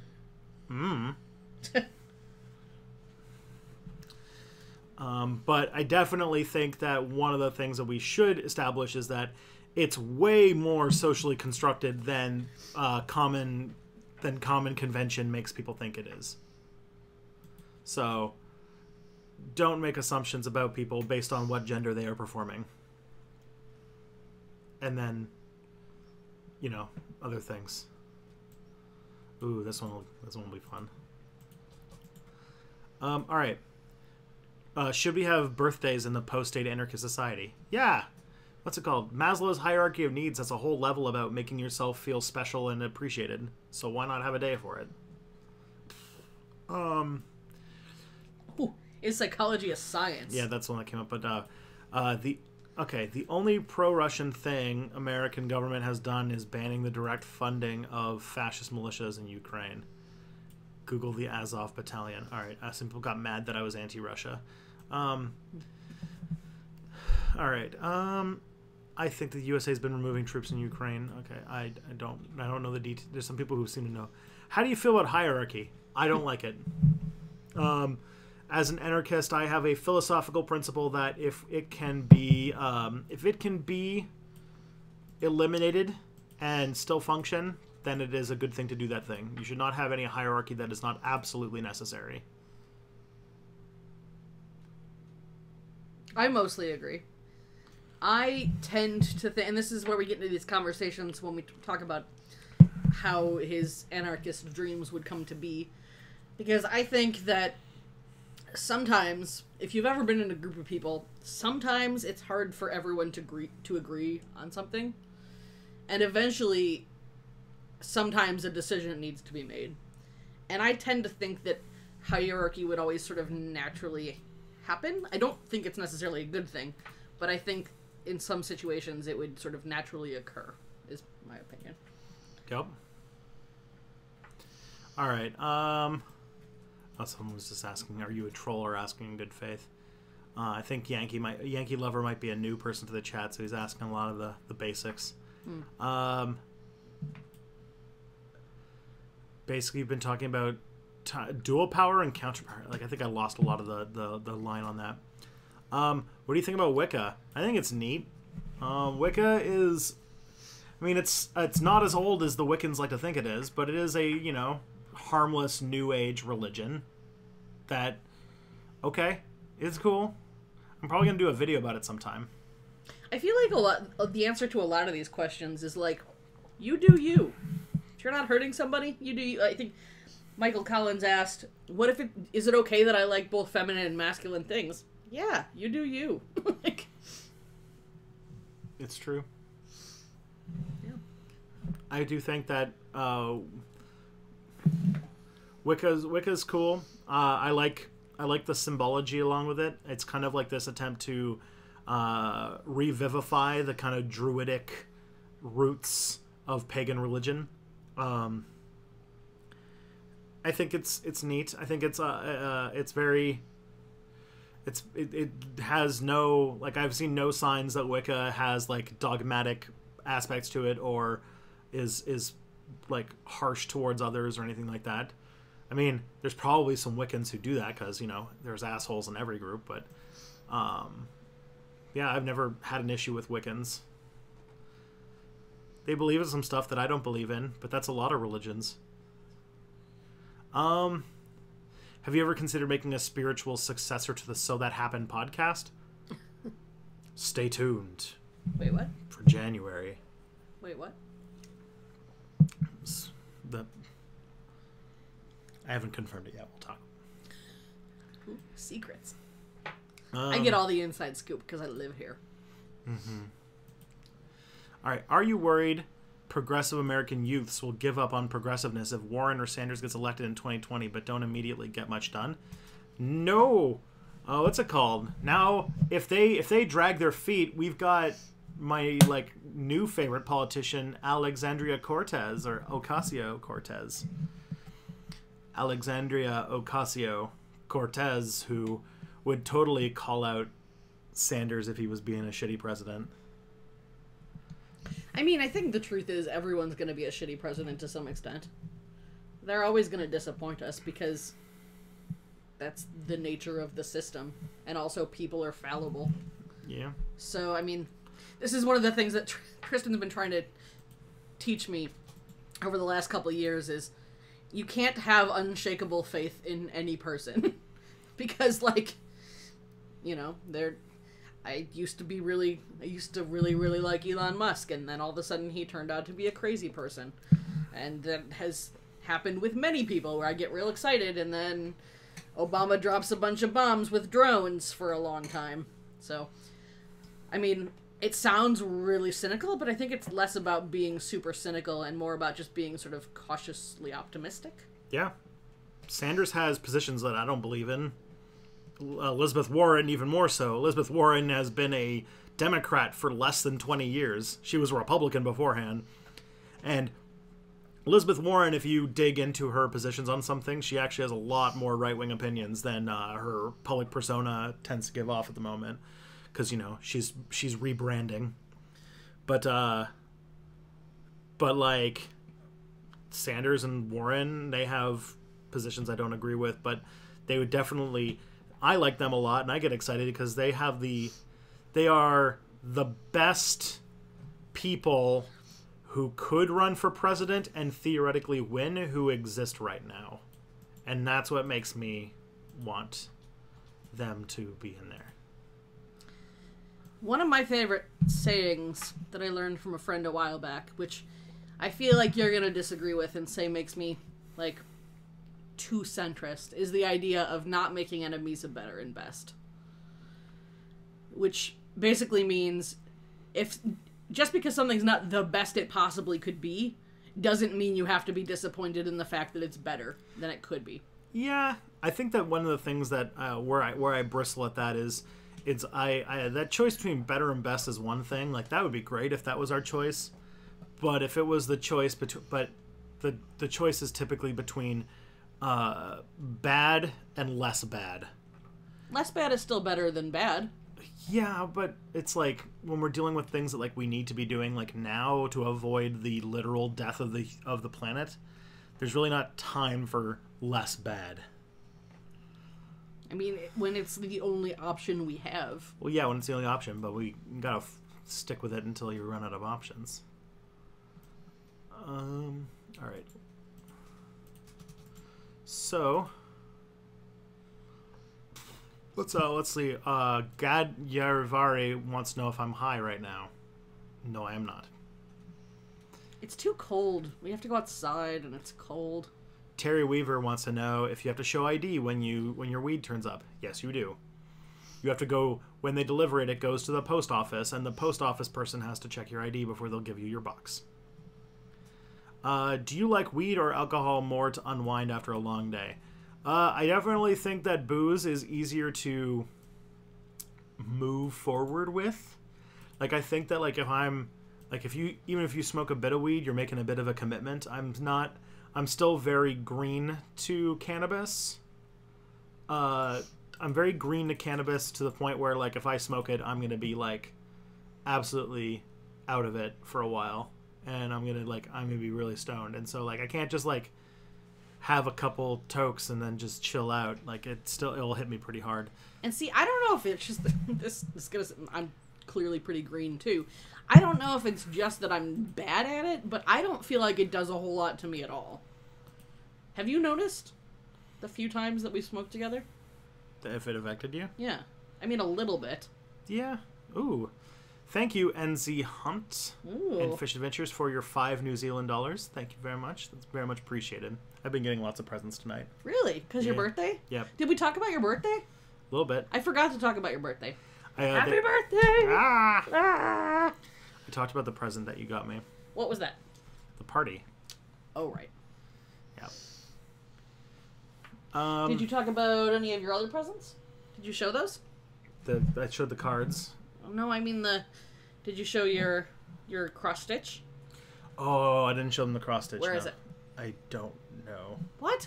It's either... If Melinda's watching and she hears that you don't know where it is... It's either under these things, or it's like on the dining room table or something. The dining room table? Yeah, so one of my friends made a really cool cross stitch for me, and one of your friends and recent frequenter of the streams. Yeah. Look at that. Christmas present. That's going up on the wall. So this will go up on the wall. It's so cool. She spent a long time cross-stitching that. It's pretty awesome. All right. Do you two... Oh, yeah, we'll get to that I'm skipping ahead. I'm bad at this, apparently. I'm reading Imperialism is the Highest Form of Capitalism. What do you think is the next stage of capitalism? I think that capitalism is showing that it can get later than the late we have now. I think that there is room for the later capitalism of our guaranteed minimum income hellscape. I think that our basic income, like all living in trailers and nobody being able to work and everybody being poor, is very much a likely thing to happen. We will get to, and then also we will definitely get to whatever. What was that thing called in Sorry to Bother You with the like where like it was basically they brought back slavery under the guise of like, you don't have to look for work, we take care of everything for you, and it's like, oh yeah, it's slavery. If America had a parliamentary system, which would win in a theoretical election? The parties would be America First Party, the Republican Party, the Libertarian Party, the Reform Party, the Democrats, and the Green Socialist Party. I think that you would have...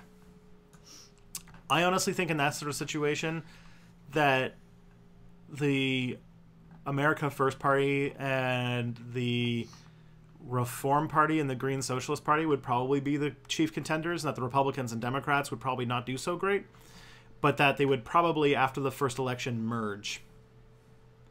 Because that would be the party that would be like the Vox Dream Party. Because that would be the party that has Nancy Pelosi and, Who is that? Steve Mnuchin? Oh, wait, he's already a Democrat. What? No, he's the Treasury Secretary. Who are you talking about? Who's like that Republican that the Vox people love to like lose their shit over because he voted no to Brett Kavanaugh and stuff? Oh, Joe Manchin. Yeah, and then there's a lady too. No, Joe Manchin's a Democrat.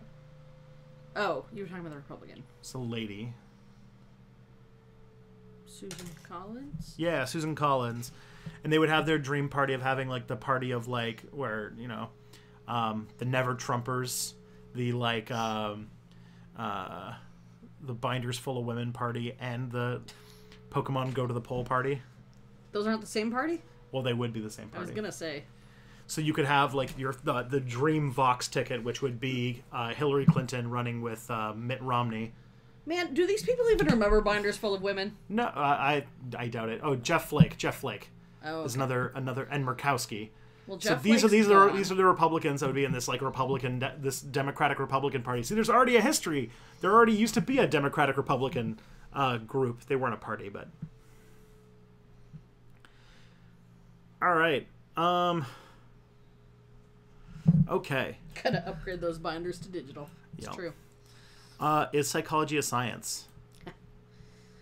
I think what's fun about psychology is that the scientists would say it's not a science, but the humanities would say it's not a humanity, and psychologists would say psychologists definitely want it to be a science. We definitely try. So, background, I have a PhD in psychology, and we definitely try to be as scientific as we can. Unfortunately, people are insanely complicated, and it makes it much harder than studying sort of the biology of a plant. All right, I'm going to push back against this, and I don't want you to get mad about You're this. gonna, yeah. I think that psychology... We're gonna have to talk about what happened to psychology, aren't we? Well, I think that it has a bit to it. So psychology... So science is about trying to use experimental data to study the phenomenological universe. Yes. So, like, you drop a ball, it bounces the same way no matter how many times you do it from the same thing. Humans don't work like that. That's what I just said. Yeah, so, like, it's a social science. Yes.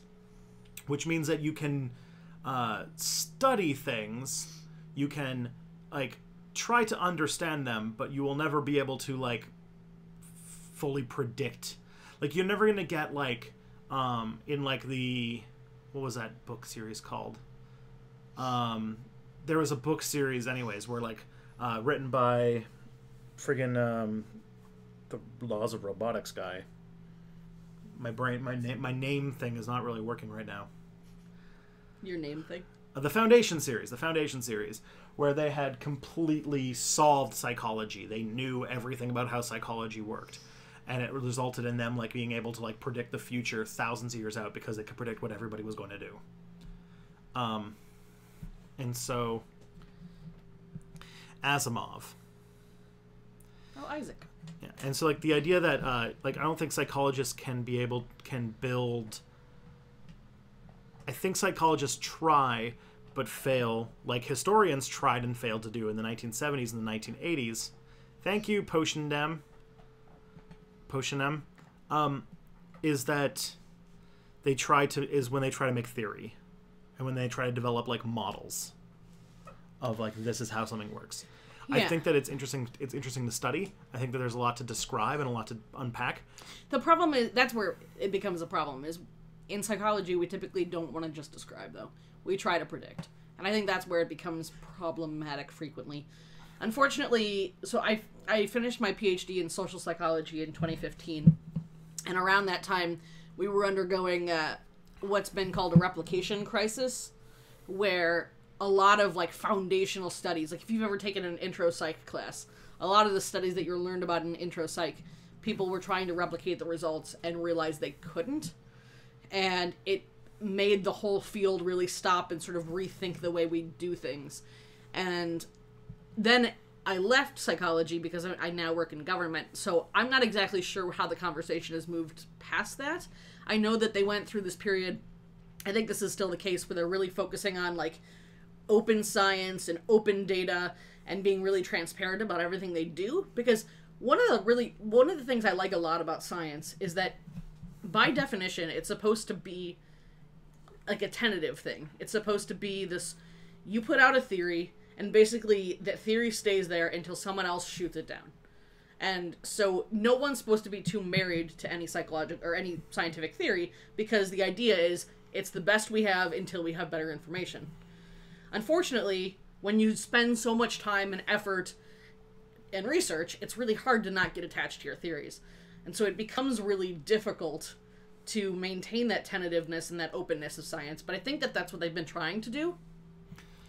But, like, I think there's another aspect to it, because, like, you could do an experiment in two different places, and it could 100% work in one place and 100% work in another place, because humans aren't like photons. Like, they can't be like... Yeah. There's... I mean, the problem is there's an infinite number of variables that could impact the study. You can't control everything, because you can't put a human in a glass case in a lab and have nothing happen to them in past or present, or, you know. Yeah. And I think that in a lot of social sciences where they try to do this, like psychology, like sociology and economics, they end up making these, like, you know, reductionist theories to try and explain how the world works and how people work. And they never actually work. But then people implement policies because they sound scientific based on this stuff. And it results in terrible, terrible ideas. And what people can't realize is, like, the central conceit of, like, the progressive movement of, like, the 1900s is wrong, which is that, like, you can't just, like, get a bunch of experts together and make the perfect society. Like, you're not going to be able to find the theory that makes, like, the best society ever and you're never going to be able to solve human psychology or solve poverty or... I mean, never's a long time.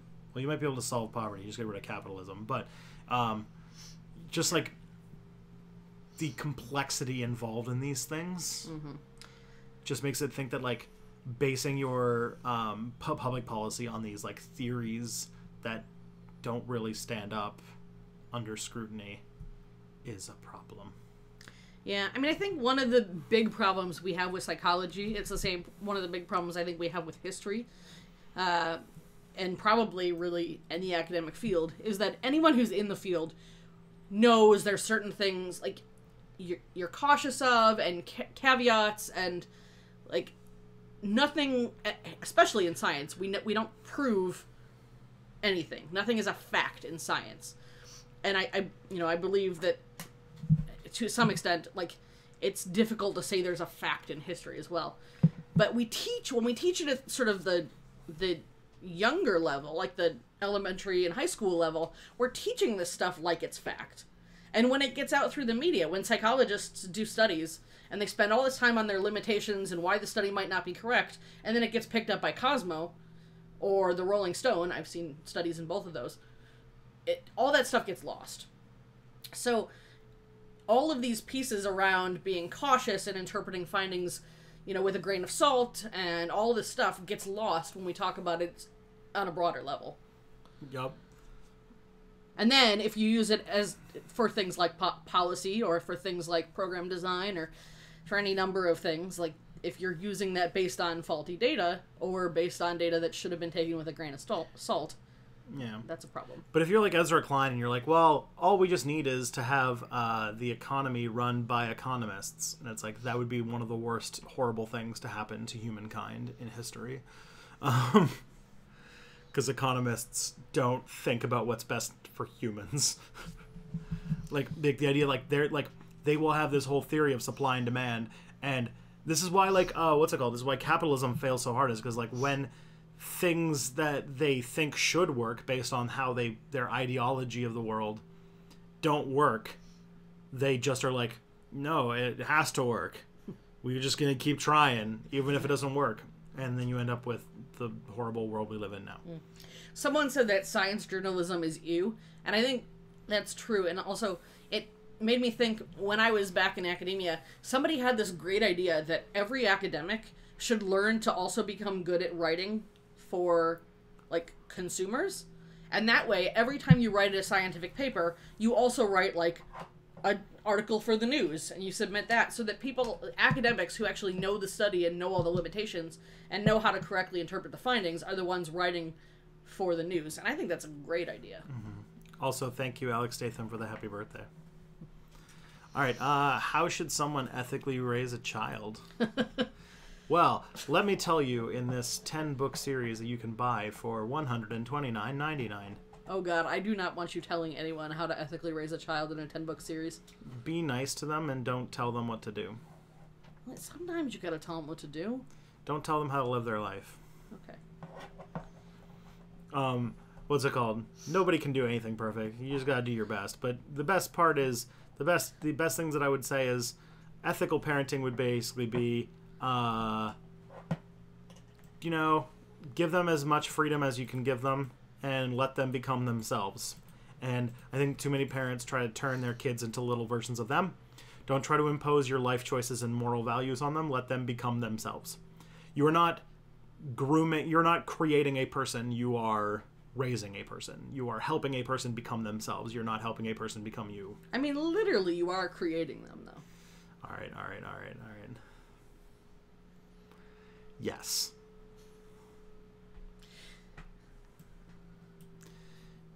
I feel like people watching aren't used to you having a guest that calls you out on stuff. It's true. Poor Tristan, though, is used to it, because this is life. Yep. You're a peaceful anarchist. Yes, Alistair, Daniel, I am. Does Autism Speak have a big presence in Canada? Not as much as in America, I think. I feel like I've seen some stuff on it, maybe. Yeah, not a lot. It has enough of a presence here in the States to make April's awkward for me. Jeez, okay. D-Quack, what happened to Elon Musk? Where do we start? His most recent activity is smoking weed on a podcast and then firing an employee for doing the same thing. Having when those kids were caught in that cave in Thailand. That was the kicker, right? Like, someone said you're pretty awesome. Who, you? Kali. So when the kids in the Thai cave were dead, he offered this solution that was like this, like, absolutely just like death. Didn't it involve like a submarine? A submarine that looked like a metal coffin. Just like. See, what's fun about Elon Musk is he has these, like, batshit crazy ideas where he's like, it takes me too long to get to work. I'm going to create a company that just bores holes in the ground, and I'm going to call it the Boring Company. And I think that is the approach he took to the kids in the cave. Yeah, he just has, like, a random idea, doesn't think through the details of any of it, and then he's like, I'm going to solve this. And then it's like, all right, we solved it with divers and oxygen tanks. And the guys are like, and the guy who, like, called him out on it, he, like, decided was a pedophile. Yeah, one of the people who actually went into the cave and, like, saved some of the kids, right? He called him a pedophile based on... And then, like, later on when he had a chance to back out of it, he, like, doubled down. And then he's in, like, his most recent thing is that he said that you really need to, in order to change the world, you need to work 80 hours a week.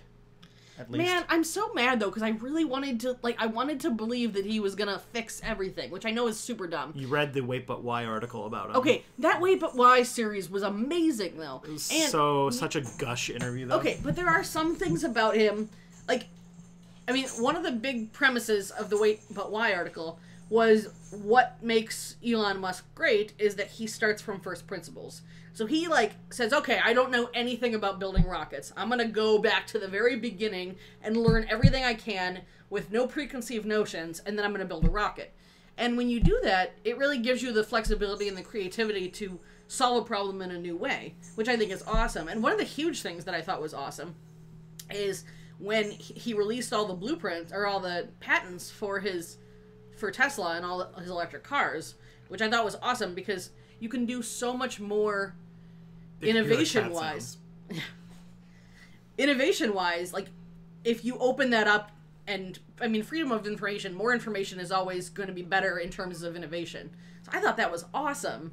And, like, but then he like, doesn't treat workers well, and he won't let people unionize, and he's a hypocrite, and also a crazy person. And it makes me really sad because I really wanted to like him. And he commits, like, what's it called? FEC fraud? Or what's it? Oh, yeah, I forgot about that. Had to step down as CEO of Tesla. But he was doing all these things. Like, he was investing in solar power, and he was investing in electric cars, and he was doing space in a new way. And, like the whole idea of a reusable rocket is so freaking cool. Like, so much of what he does is so freaking cool. But he's also a crazy person. Oh, yeah. And I'm sad about that. He released all those patents, but he wouldn't let people set up, like, Tesla repair shops. Yeah, I mean, clearly there's problems. But... yeah. What views do you dislike of Sanders? He's a bit too pro-Israel for my taste, and also he was for the existence of ICE. So those two things aren't great. I think he decided to he changed his opinion on ICE. And also shortly after the election, he did try to play the identity politics card, but that was not a good way to do it. That was not a good tack for him to go. Melt ice. And I mean, I like the idea of he supported the Yugoslav war. I didn't even know about that. Crush ice is also good. He's a bit too much of a war hawk for me. I think he said during one of his talks that he's not a pacifist, and I'm like, he still has like this idea of America needs to be in the leadership position in the world, and that's like not my thing. So that's my issues with Mr. Sanders. Still a million times better than any other politician in America right now, at least who can run for president. Man, now I'm gonna have that thing stuck in my head all night. In 2015/16, Tristan played over and over and over again one particular song. Can you call it a song? Can you call it a song if it's 45 seconds? Oh my god. Speaking of short songs, guys, I don't know if you saw on Twitter, he is obsessed with this TikTok thing. And we're like laying in bed, trying to go to sleep, and there's like the same 4 songs over and over again for 15 seconds. Alright. Oh, damn it. I've already made a video on this Deadlands No, 2 it's not Crazy it. story. No, that's not it. That's it. No.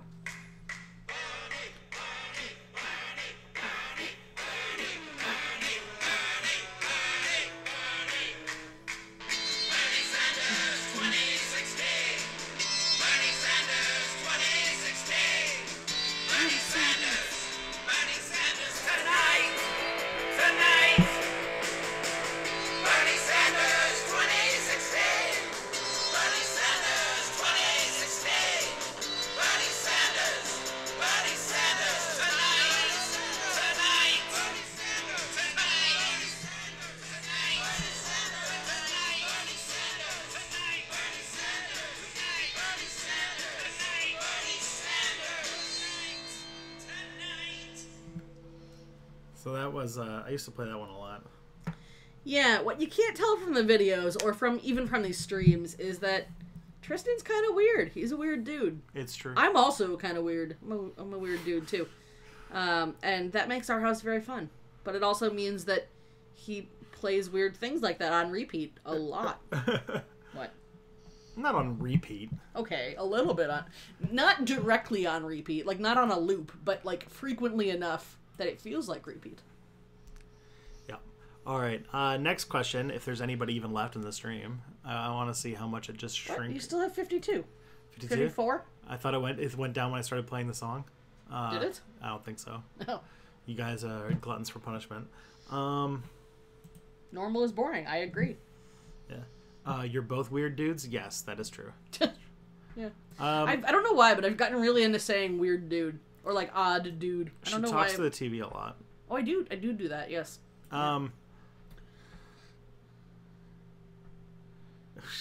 You're still younger than me and ergo my inferior. Thank you.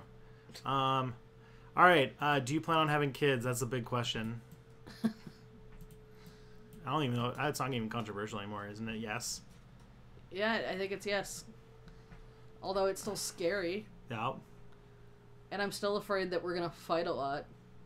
Because the differences that we do have, which are reasonably small, I feel like will be amplified when there's a child that you're telling to, like, not listen to its teacher because its teacher's authority and fuck authority. Right? Why are you just... What are you doing? It's a troll face. Oh, I don't... Okay. Yeah, so I'm a little worried about that, a little bit. You want to buy our first child that book about the, like, ABCs of Anarchy or something, right? You like that, right? I mean, it's a thing, yeah.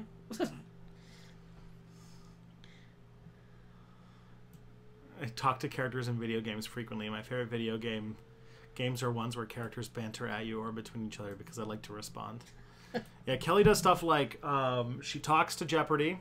Okay, everyone talks to Jeopardy. Also, I hadn't watched Jeopardy for a long time. I used to love it, but then I didn't have cable because no one our age has cable. And then they put it on Netflix.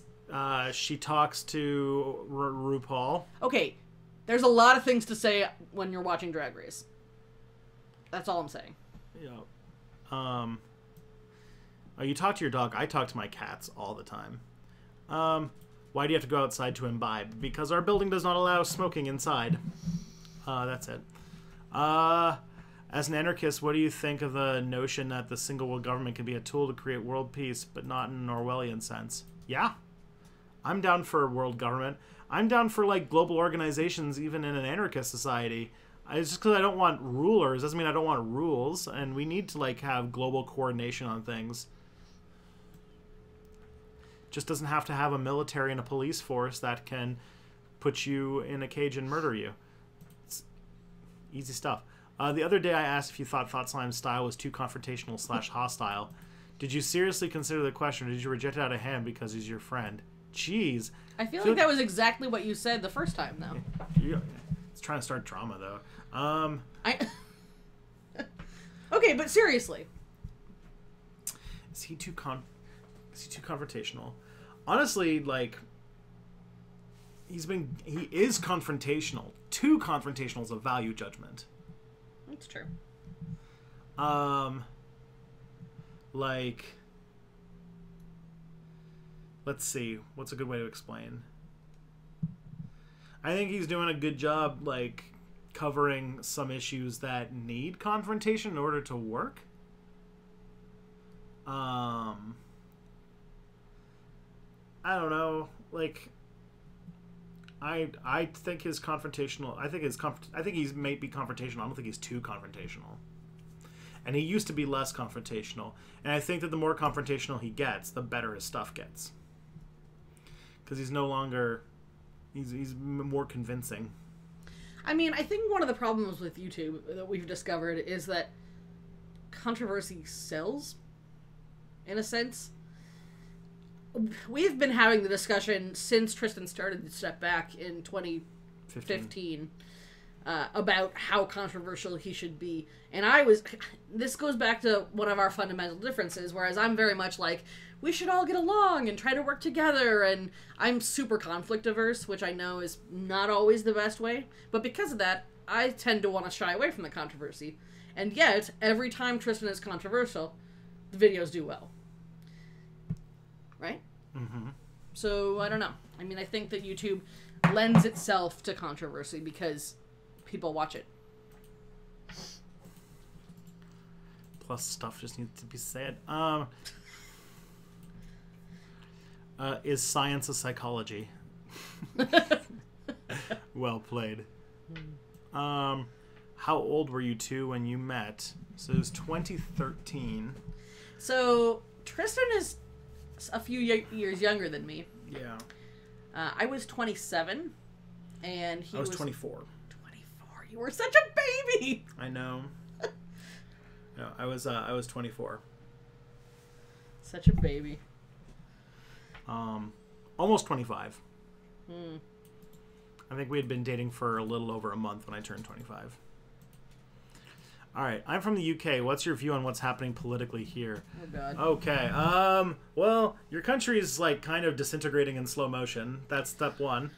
Let's see. You have, in the summer of 2016, the United Kingdom basically committed suicide. And right now, like, this is going to be a dark metaphor, but like, in 2016, they swallowed all the sleeping pills, and right now, the UK is desperately trying to get on the phone and call the hospital to get back into the European Union before they pass away, and it's not looking good. And so in this analogy, is Theresa May holding the phone and going, "You can't have it! You can't have it! You can't have it!" Basically, like, so she proposed like a deal that sucks. That basically would be all of the worst things about being in the EU and none of the good things. And the EU is like, okay, whatever. And then the UK, everybody hates it. Everybody hates the UK, or everyone hates Theresa May's plan.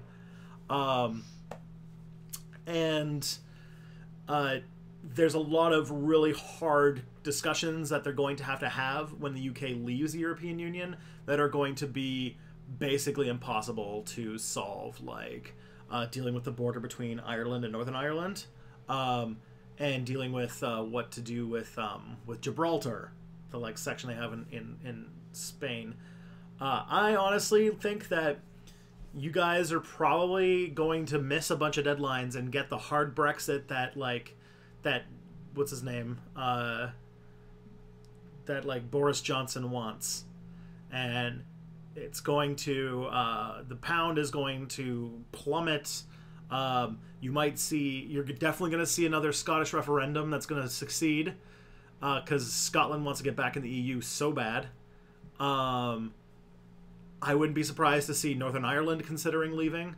I wouldn't be surprised to see Gibraltar consider leaving over how bad this like whole thing's been managed. Man, someone's eating tacos. How come we're not eating tacos? So like, I don't know. That's an important question. And young people in the UK, because there's going to be no opportunities, will probably leave and go to other countries. So England will just be like this place where a bunch of where all of the old racists who basically destroyed their own country so that they could keep Polish people and brown people out of their country will just sit there and languish. You're such a cheery person. Yeah. And the Welsh will stay because they never will leave.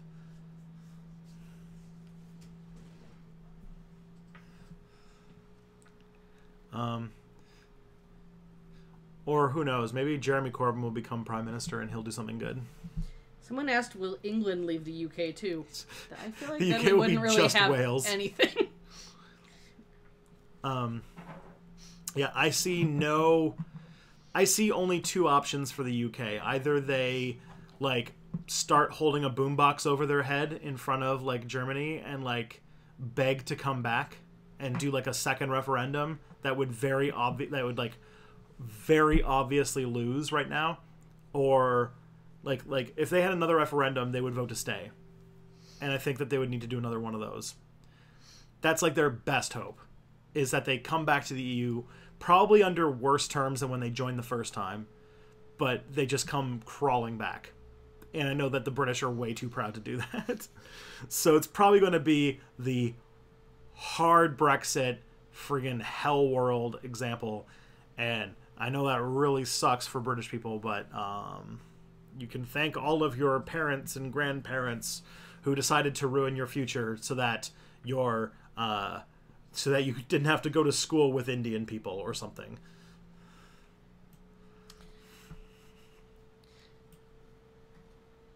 I was going to say, I know that you have a linear thing going on where you answer questions in order, but someone asked in your I feel like they said in your opinion of history, but I don't know why history is relevant here.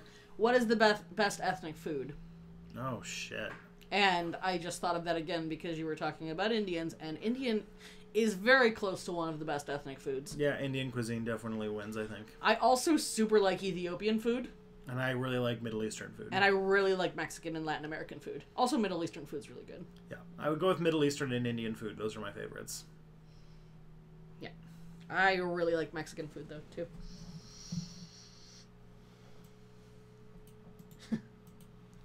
All right. What is, in your opinion, the way to create a school system that is productive and useful, but not, super authoritarian? I think that school, like, before you go to like university and stuff is really just there to teach you how to read and do basic math. Apparently in Ontario it doesn't do that anymore, though. Yeah, so like honestly, besides those things, I think that we should have a lot more like school's real function is to socialize you. And it's to make you belong to like understand how to get along with other people and belong to a group and belong to other people and not become a like socially inept recluse. I mean, that being said, I feel like a lot of what I know about like the basics of how the world works is stuff you learn in elementary school. Maybe. Like understanding like how the environment and biology work, and understanding like the basics of physical fitness, and understanding like I feel like we do learn a fair bit in school. Yeah. I feel like if I were to make a school that was better, it would let kids more pursue their own curiosity, let them do things and spend more time with other kids doing fun stuff, but also like learning about things that they're interested in and fostering their natural creativity and natural curiosity. Lots of school projects, lots of like, you know, what are we gonna learn about today? But like, I'm not super down before like maybe high school of like teaching anybody like having to have like a strict curriculum and a bunch of things like that. Yeah. I'm really sad for you people who say you can't get Indian food because you're missing out. It's so good. It's really good. Mm-hmm. And that's the one thing I can say about living in Toronto now. I feel like I thought I was cultured when I lived in the States. And then I moved to even London, Ontario, but especially now in Toronto. Okay, London, Ontario, the restaurants aren't that great. But like, we can get like a million different kinds of Thai food. We can get tons of Indian food. All kinds of Middle Eastern, Caribbean, like, we can get basically anything. I just went to this... There's a ramen place downstairs. Yeah, there's a ramen place in our building. I also just went to this new bakery across the street and got these, like, really fancy Euro-Asian cakes and stuff. And I got a croissant that had, like, a matcha cream in it. It's crazy. It's crazy. It's delicious. Yeah, I think that socializing and extracurricular activities, Logan, are basically the most important things about school. And then in high school, your only goal is to get high enough grades to get accepted to university. And then do the other things. Alright. Would you and Kelly live in the Galactic Empire from Star Wars? I mean, yes. I mean, Wait, doesn't everybody? No, wait. Which one's the Galactic Empire? That's the whole thing, right? Yeah, yeah. I think that there's not much choice. They usually own the entire galaxy, so... Yeah, I think that, like Ron was saying, like, they're out, like, I think that you even notice this. There's not a lot of Indian food in America compared to here. No, and you can get... So the one downside in Canada is that it's harder to find good Mexican food. Because I feel like in the States, everywhere you go, you can find amazing Mexican food. Okay, maybe not everywhere. That's not fair. But lots of places have amazing Mexican food. It's harder to find that here, but Canada seems, or Toronto anyway, seems to have everything else in abundance. Especially Asia and Middle East and... Ooh, and sushi, lots of good sushi. Mm-hmm. Ooh, we went to Korean barbecue not too long ago for the first time. There's lots of good places. In relation to the question of y'all having children, would either of you embrace life extension tech or other transhuman tech, even though you may outlive your kids? Well, what's it called? Can't kids have life extension tech too? That's what I was thinking too. Like, I feel like if we could extend our lives, then by the time they're old enough to die, the technology should be that much better, right? Unless they're like bioconservatives or something, and in which case it's like their choice. And I mean, in general, like, I feel like it's really hard to say. Right now I could maybe say, yeah, sure. But I feel like the way I am with, like, saying goodbye to people, that I probably would not want to outlive my kids if I didn't have to. But if it was a case of, like, you sign up for it and you get it and everyone gets it, but, like, they choose not to. Oh, man, that would suck. But, like, I would still probably do it if everyone else... I don't know. It's hard to say. I would, like, if I were, like, I'm going to live forever and my, like, kid was, like, some sort of weird, like, bioconservative, it was like, I'm going to grow old and die. Screw you, Dad. I'd be like, well, that sucks. Doesn't mean I'm going to, like, die just, like, it's like sympathy die or something. Yeah. Yeah. Yeah. All right, actually, that was the end of the questions. Oh, that's it. Stream's over. If anyone's got any more questions, I imagine that's going to result in a whole bunch more coming in. If not, we can always wind down. It's been a good night. We've talked a lot. It's true. I'm open to more questions if you have them, though. Yeah. Ron had a question. I'm worried about this person who wants to die before their cat. There's another aspect to that confrontation in that there are people who turn non-controversial things like eating soy into controversial things. Has that affected your channel? Well, I mean, like, controversial, like, in that sense is, yeah. How has that affected my channel? I mean, it has, because, like, there's videos that I've made on my channel that are about, like, why hate groups are bad and things like that, that, if I had made that video 1 year earlier, nobody would have, like, thought it was controversial. It was just like, you know, yeah, I made a video about why Nazis are bad. Like, okay. To be fair, I feel like at least one commenter makes every video you've done controversial for some reason. Yeah. Like, everything. Yep. Even things that should not be controversial at all. It's true. I still get comments every day, almost, where people say, oh man, I was, like, subscribed to you for, like, 1.5 years, but, like, this video is the one where you turned out to be a lefty SJW. This is the one where I'm, like, leaving, and I'm like... Like, you must not have been watching the videos very regularly. Like, who is this? Like, I guess, like, if you have 42.3 thousand people in your audience,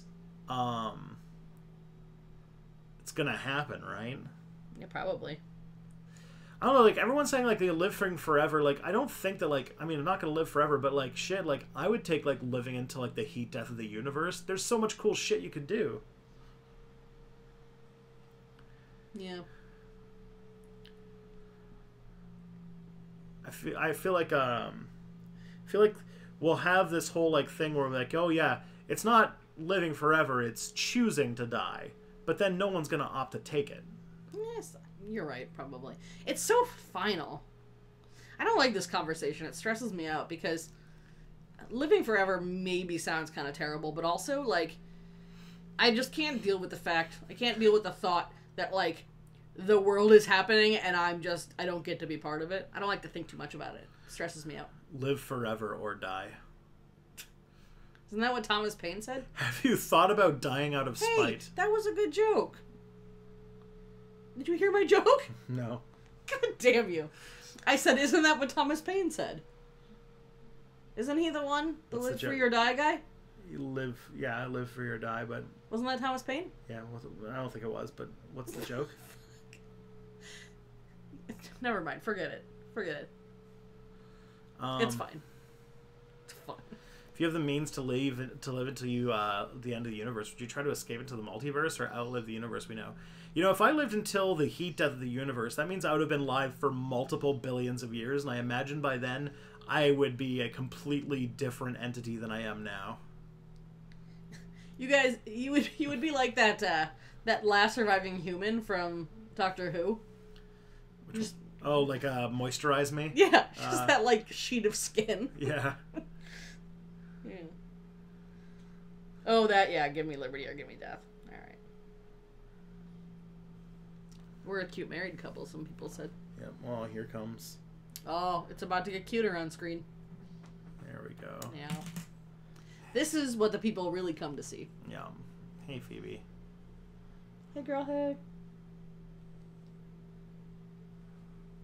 Have you told everybody all of her names? Let's see. Phoebe. So her name is Phoebe. There's Phoebe, there's Phoebes, there's Foobs, there's Fubu, there's Boobs. What about Phoebster? Phoebster. And Foobster. And Foobster. Fubu. Fubu boo boo boo boo boo boo boo boo boo. I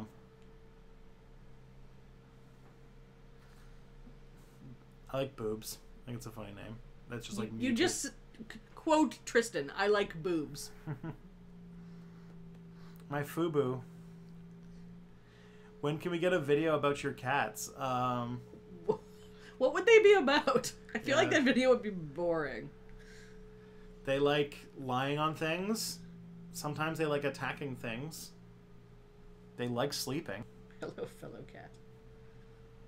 Yeah, I don't know that it would be a very interesting video. Although people watch hundreds and millions of hours of cat videos, so... One thing I am planning on doing is for when I record my videos, I'm going to buy a cat bed for that table back there so that there is a higher chance of cat action when I'm doing my videos. Cat action? Yeah. That What is sounds your sketchy. favorite holiday? I mean... I gotta go with Christmas, right? Do you? Christmas is not my favorite holiday. What's your favorite? I liked all those holidays where you spend... I shouldn't say this in front of 50 people. Where you spend it with friends and not family. Oh, geez. Like New Year's? Like New Year's and St. Patrick's Day and Halloween. The problem with all of those holidays, though, is I always have really high expectations, and then I always don't do something cool enough, and so they end up being lame. So... I do like Christmas, and now that I've been gone from my family for so long, I do miss those family holidays more. So. That's a good call. Do cat videos as your outro so that after all that depressing stuff, kitty. It's true. I feel like if you made a cat... The sad reality of the internet and your channel is that if you made a cat video, it would probably be the one to skyrocket you into virality. Is that the right word? Phoebe would get viral. She's very cute. Okay, so we just entered her in a cutest pet competition at my work, and she did not win. So I'm very sad about that. But the winner was this, like, adorable, tiny, puffy dog, and its name was Fluffy. And I don't even really like dogs, but it was so cute. So I'm sorry, Phoebes, but I think it kind of makes sense. I'm sorry. Don't listen. Oh, man. Oh, man, what? They were like, do a history of cat domestication. So that you could do it. You could have the cats in the video. That'd be good. Any excuse to have her in the video. Romeo is not... He's not very much into humans. Kind of does his own thing. He usually sleeps with us. That's his, like... Oh my god, and he takes up so much of the bed. Yeah, he's a huge cat. He's not fat. He's just a giant cat. Yeah. Is the cat also an anarchist? I think all cats are anarchists. Yeah. Although I think she thinks there's a hierarchy in the house. Doesn't she? Yes, she's on top of it. Yeah, it's true. Would Phoebe do an interview with Creation Cat? No, I haven't. What's it called? I've been in talk with Radical Reviewer to figure out how does he get his dog to talk in those videos, but getting Phoebes to talk is a bit more difficult. All cats are bourgeoisie. They're more aristocrats. Yeah, They don't believe in working for money. that's true. In fact, you might call them aristocrats. Crap. I messed it up. Cats. I'm so bad at jokes. Mm-hmm. I was really ready for that one. And then, no. Sorry, Radical Reviewer is a dog. Sorry. He does not have a dog. He is a dog. Well, I gotta figure out how the Radical Reviewer learned to talk so I can teach the cat how to talk. I imagine they, like, you know, practice with Meowth or something.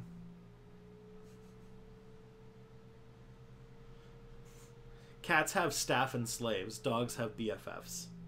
It's true. It's true. Mm-hmm. Did you have a good birthday, Tristan? I did. I'm okay with being 30 now. Are you? Yeah. He was having a bit of a crisis. Was I? Well, you seemed a little worried about it, but I really, you know, Did I? a little bit. When? I don't know, when you were like, oh, now I really have to be an adult. All these things are happening. That was more because of the new job. Yeah, but it happened and it coincided with your 30th. I don't know. I feel good about 30s. I'm going to be 32 in March, and I know it's early, but I think it's a good decade. I feel good about it. I always say that I feel like in your 20s, for me at least, I was like still trying to figure out who I was and still super insecure about things and didn't know who I was. And Not that I think anyone ever 100% knows who they are, but I feel better about myself now, and so I think that in my 30s I have a chance to go out and sort of do things and be more confident and take chances and make mistakes. And yeah, your 30s is when you, like, things start to get more stable and stuff, or at least they can. All right, if you're a millennial, why haven't you seen SpongeBob? Well, because... Wait, you've seen SpongeBob. I don't think I've ever sat through a whole episode of SpongeBob, no. The creator of SpongeBob died today. I saw that, yeah. I didn't, like, watch a lot of SpongeBob, but I've definitely seen episodes of it. I don't think I've seen... I don't know. Like, I never really watched the Adult Swim stuff either. So, like... Like, the first, like, Adult Swim show that I actually, like, watched was, like, Rick and Morty. SpongeBob did have an annoying voice. I agree. I don't know. It just never happened to me. I didn't really watch a lot of TV from the ages of, like... I never really... I guess, like from, like, about the age of 14...